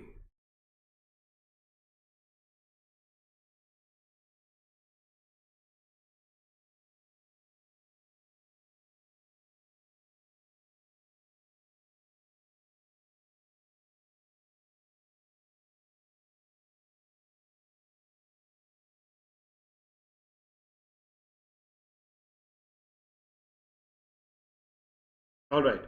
Now, let's look at the demerits of capitalism. So far, we had about 13 points where we spoke about the merits of capitalism. Now, let's speak about the demerits, that is, the disadvantages of capitalism. First one, there is a vast economic inequality and social injustice under capitalism. Inequalities reduce the aggregate economic welfare of the society as a whole and split the society into two classes, namely the haves and the have-nots, sowing the seeds of social unrest and class conflict. Okay, now like we've discussed all this while, that in a capitalist economy, it is the private players who set up these industries and then they cater to the consumer demands and they make profits. So this whole act also has a flip side to it, as it creates inequalities and social injustice. That means the rich gets richer and the poorer gets poor, and it splits the economy into two classes, that is the haves and the have-nots. Haves are the rich people and have-nots are the poor people, which sows the seeds of social unrest and class conflict. So there is a rich class and a poor class that is created in a capitalist economy. Okay, under capitalism, second point. If you have any questions or any points, please ask me. I will explain it to you. Okay, now under capitalism, there is a precedence of property rights over human rights. Okay, so under the capitalist economy, there is a first importance given to property rights over human rights, because again, they are private individuals and they work for profit as the whole incentive. So human rights are ignored and property rights are given better preference over human rights under capitalist economy. Number 3,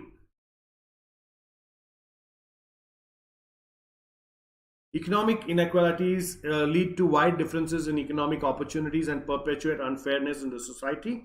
This leads from the first point again, because there is a difference or class created between the rich and poor. There is also a difference or a unfairness in the economic opportunities that are given to the rich and poor, and perpetuate unfairness in the society. So like I said, the rich gets richer, the poor gets poorer. Okay, that difference is created in the economy. You see, most of these points are interrelated. Fourth one, the capitalist system ignores human welfare because under a capitalist setup, the aim is profit and not the welfare of the people. This again has 2 points to it. Now, because in a capitalist economy, the government does not interfere and it is the private players Obviously, the private players invest their own money into the economy, into their industries and other things, and they work for profits. So obviously, if they're working for profits, they're looking for their own interest, and because they're looking for their own interest, no one looks at the welfare of the people, because even the government is not interfering. So in a capitalist economy, the welfare of the people takes a backseat, and it's only the profits of the few people who set up industries and the needs of the consumers that are taken care of. Okay, now point number 5. Due to income equality, the pattern of demand does not represent the real needs of the society. All right, so now, like we saw in the first 4 points, also in a capitalist economy, there is a inequality that is created, right? The rich is richer, the poor is poor. So the demand, the pattern of demand does not represent the real needs of the society. Okay, so whatever demand is being created in a capitalist economy does not represent the real needs of the society per se. All right, and then lastly, exploitation of labor is common under capitalism. Very often, this leads to strikes and lockouts. Moreover, there is no security of employment. This makes workers more vulnerable. Again, come back to the first point now, because it is run by private individuals. Now they have to reduce their cost of production. Now their cost of production can be reduced either by more laborers if laborers are cheap, and by machines if the machines are cheaper. But what the people want is, they want their cost of production to be low, however it may be. So a lot of time what happens when they get when under capitalist economy, when there is a divide between the rich and poor, they get the poor to work for them at a very low rates or this thing. So this often, so a lot of industries in a capitalist economy are labor intensive. So this often leads to strikes and lockouts. Moreover, there is no security of employment because there are private players and there is no interference of the government. This makes workers more vulnerable. All right, so again, the inequality is spread across more. All right, please take about 2 or 3 minutes, go through this, and then we proceed. Any questions, please ask.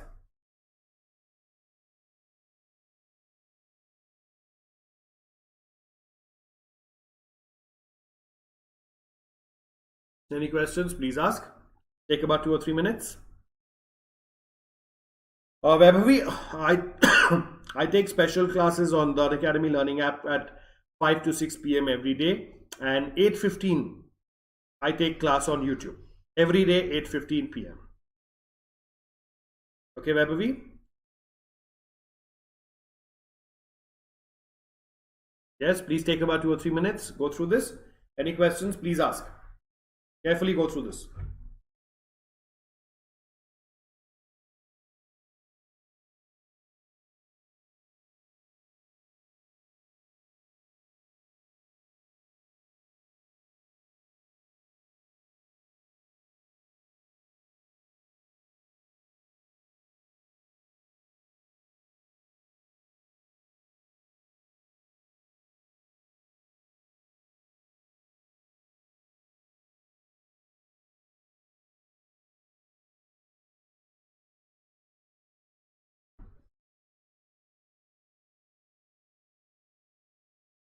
It will be from 8:15 to 10:15, Vaibhavi.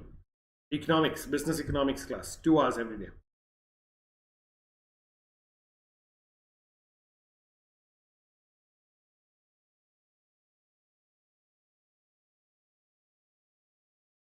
Okay, take another minute. Any questions, please ask me.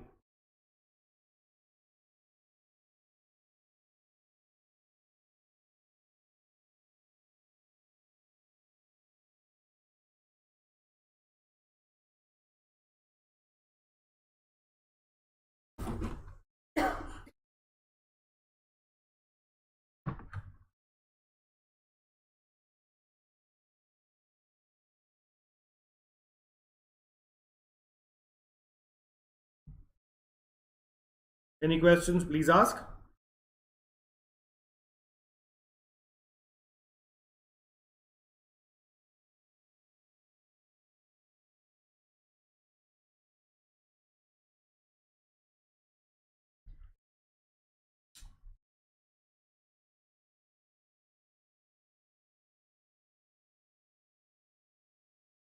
Are we done?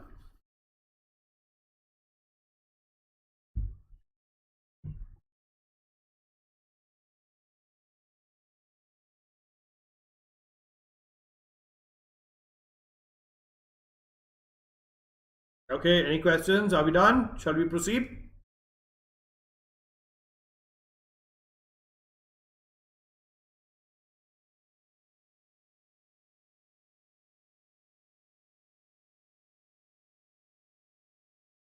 Okay, now we are continuing with the demerits. Consumer sovereignty is a myth as consumers often become victims of exploitation, excessive competition, and profit motive work against consumer welfare. Okay, at one end, we think that more competition is better for the consumers as they get better quality products at lower prices, but at times it backfires on them as excessive competition and excessive profit motive can work against the consumer welfare because then you start getting uh, degraded and substandard products. So that will also affect the consumers in a negative way. Okay, now eighth one. There is a misallocation of resources as resources will move into the production of luxury goods. Less wage goods will be produced on account of their lower profitability. Okay, now again, like we spoke that a capitalist economy is driven by the consumer preferences. So if the consumer preference is luxury goods, then luxury goods will be more and more manufactured in the capitalist economy. So the scarce resources that are there that will go into the production of luxury goods, and lesser resources will go into the lower profit or other goods. That means the distribution of resources will also be unequal and unfair among the people of the capitalist economy. Are we clear? All right. Less. Then point number 9. Uh, less of merit like education and healthcare will be produced. On the other hand, the number of goods and services which are positively harmful to the society will be produced as they are more profitable. Okay, so less of necessities will be produced and more of luxury items will be produced, which will ultimately hurt the economy. And on the other hand, a number of goods and services which are positively harmful to the society will be produced as they are more profitable. Okay, so luxury goods and non-essential items will be produced. Then, point number 10, due to unplanned production, economic instability in terms of overproduction, economic depression, unemployment is very common under capitalism. These results in a lot of human misery. Now, again, if a particular consumer behavior is more towards a particular item, that item is produced. If it's not towards a particular item, then that item is not produced. So, there is no planning. So, due to unplanned production, economic instability in terms of overproduction, economic depression, unemployment is very common under capitalism.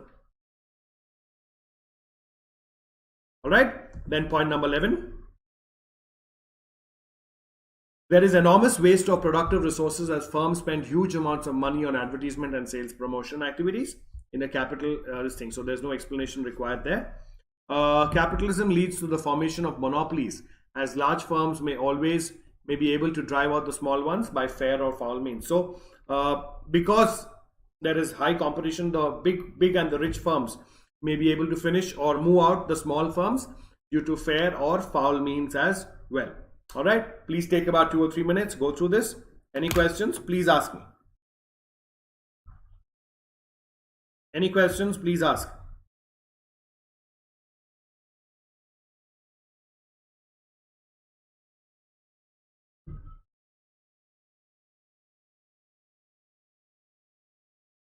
Take about 2 or 3 minutes.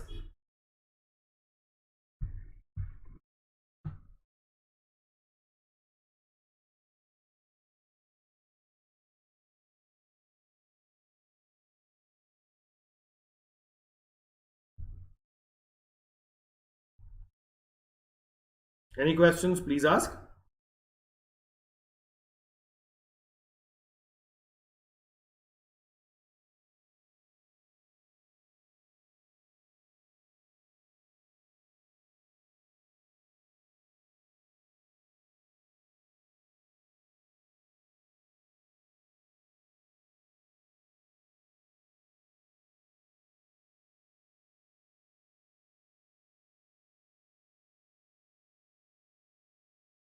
Any questions, please ask.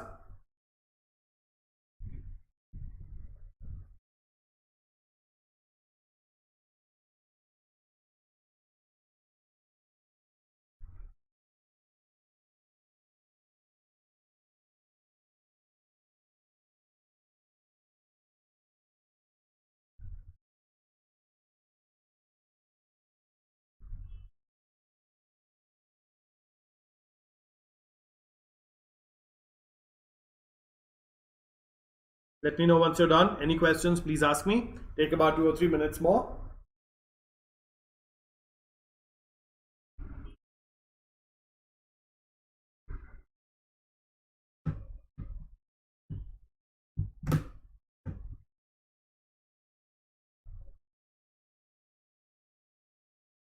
Carefully go through this.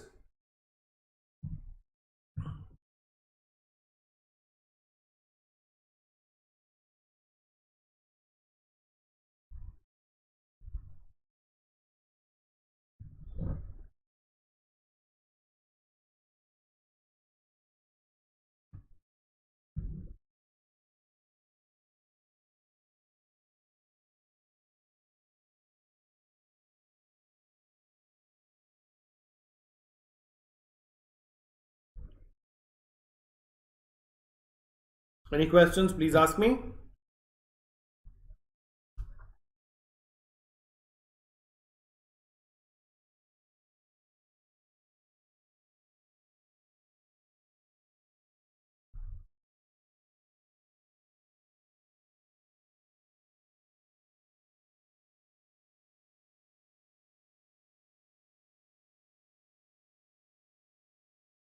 Take another couple of minutes. Any questions, please ask me.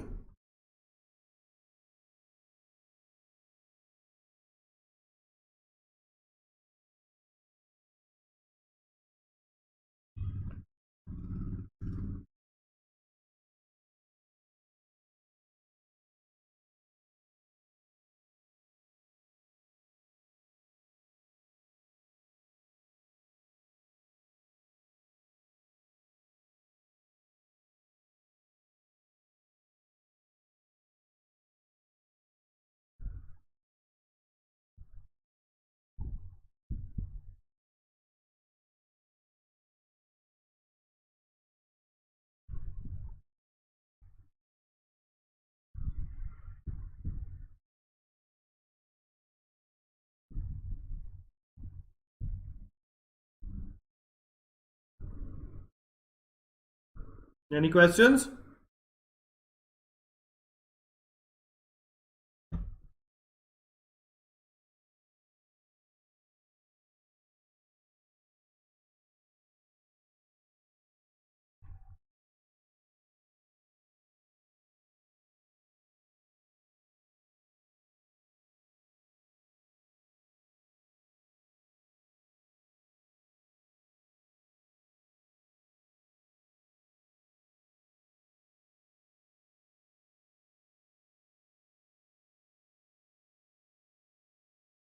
Any questions, please ask.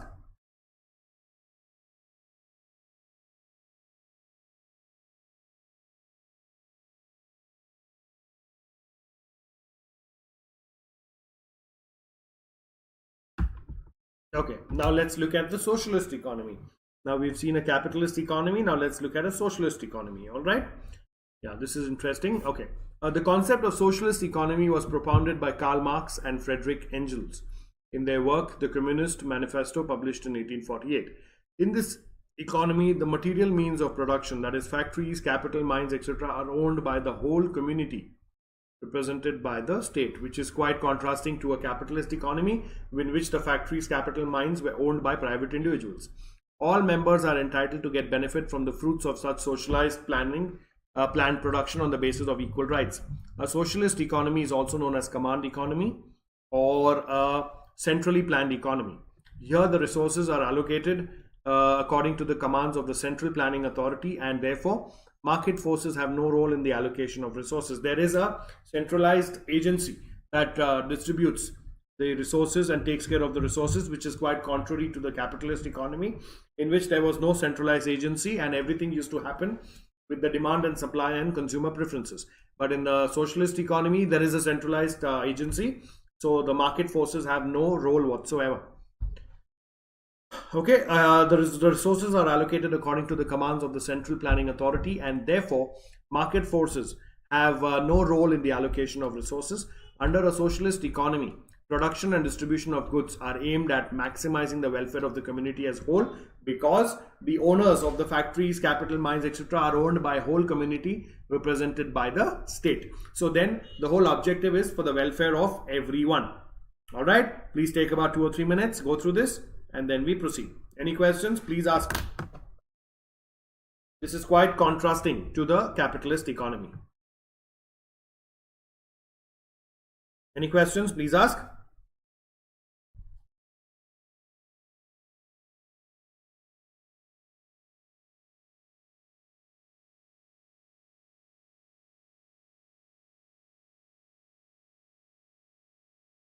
Take about 2 or 3 minutes, go through this. Any questions? Please ask.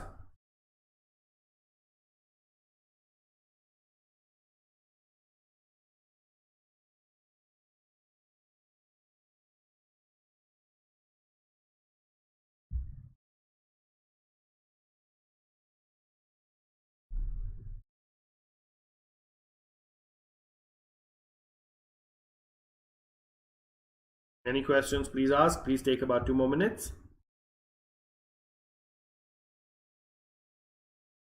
Hello Ritika, how are you? Nice to see you. Welcome to the session.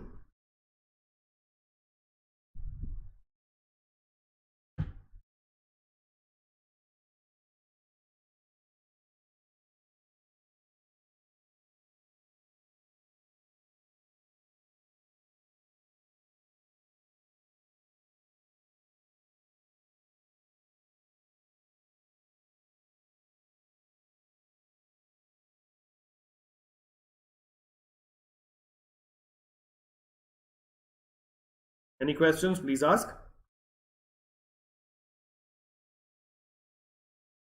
Okay, no cough, Ritika. Cough is less. That's nice.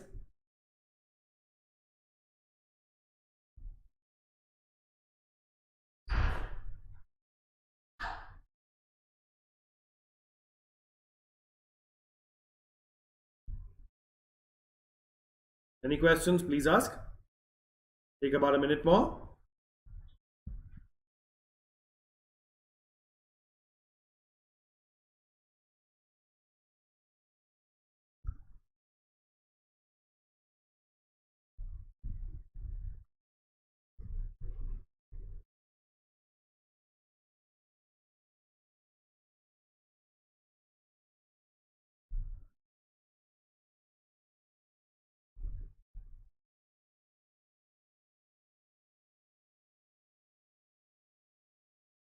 Any questions?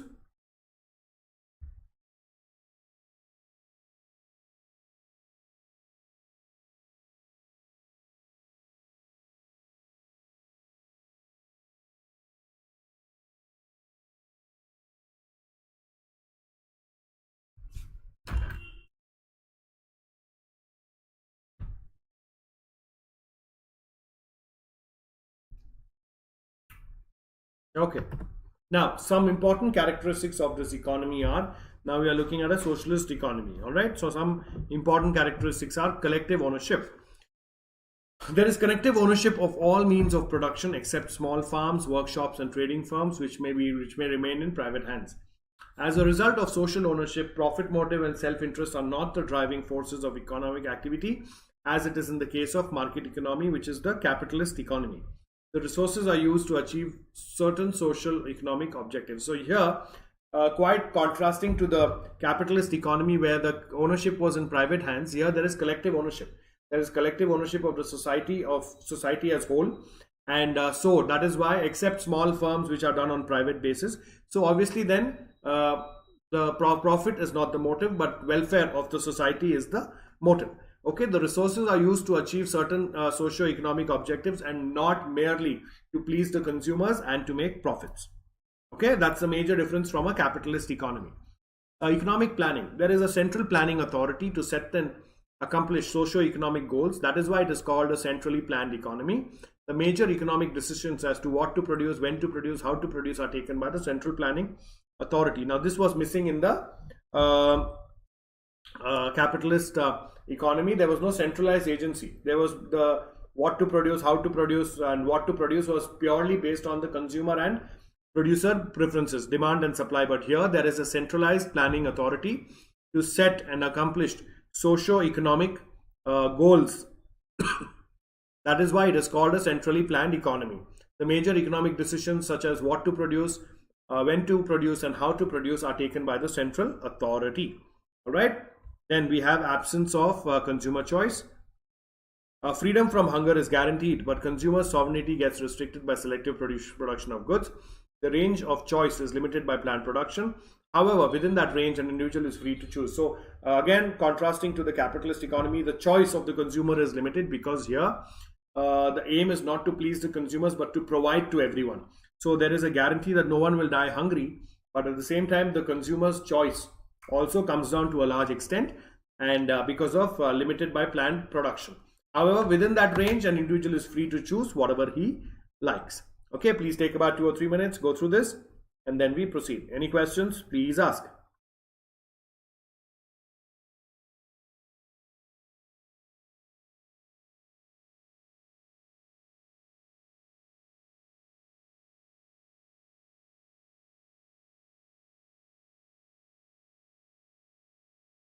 Any questions, please ask.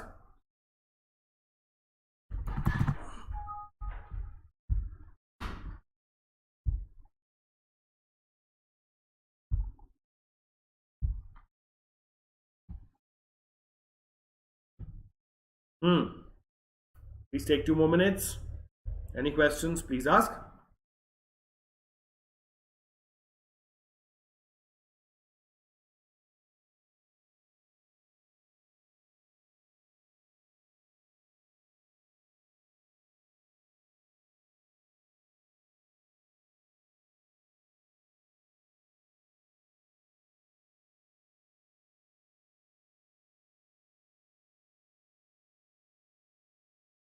Any questions, please ask.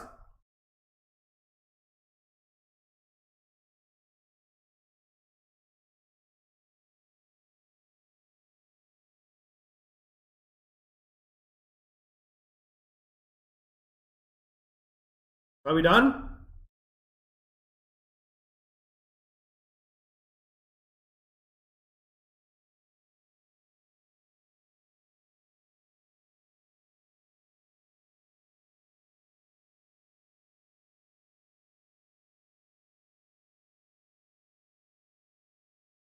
Any questions, please ask.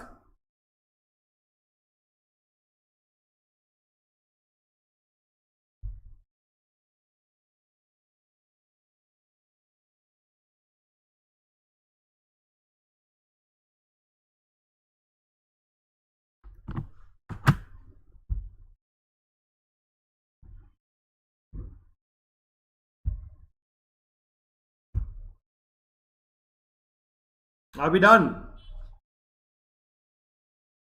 All right, so if we are done, we'll stop this session with this, and we will continue tomorrow at 8:15 p.m.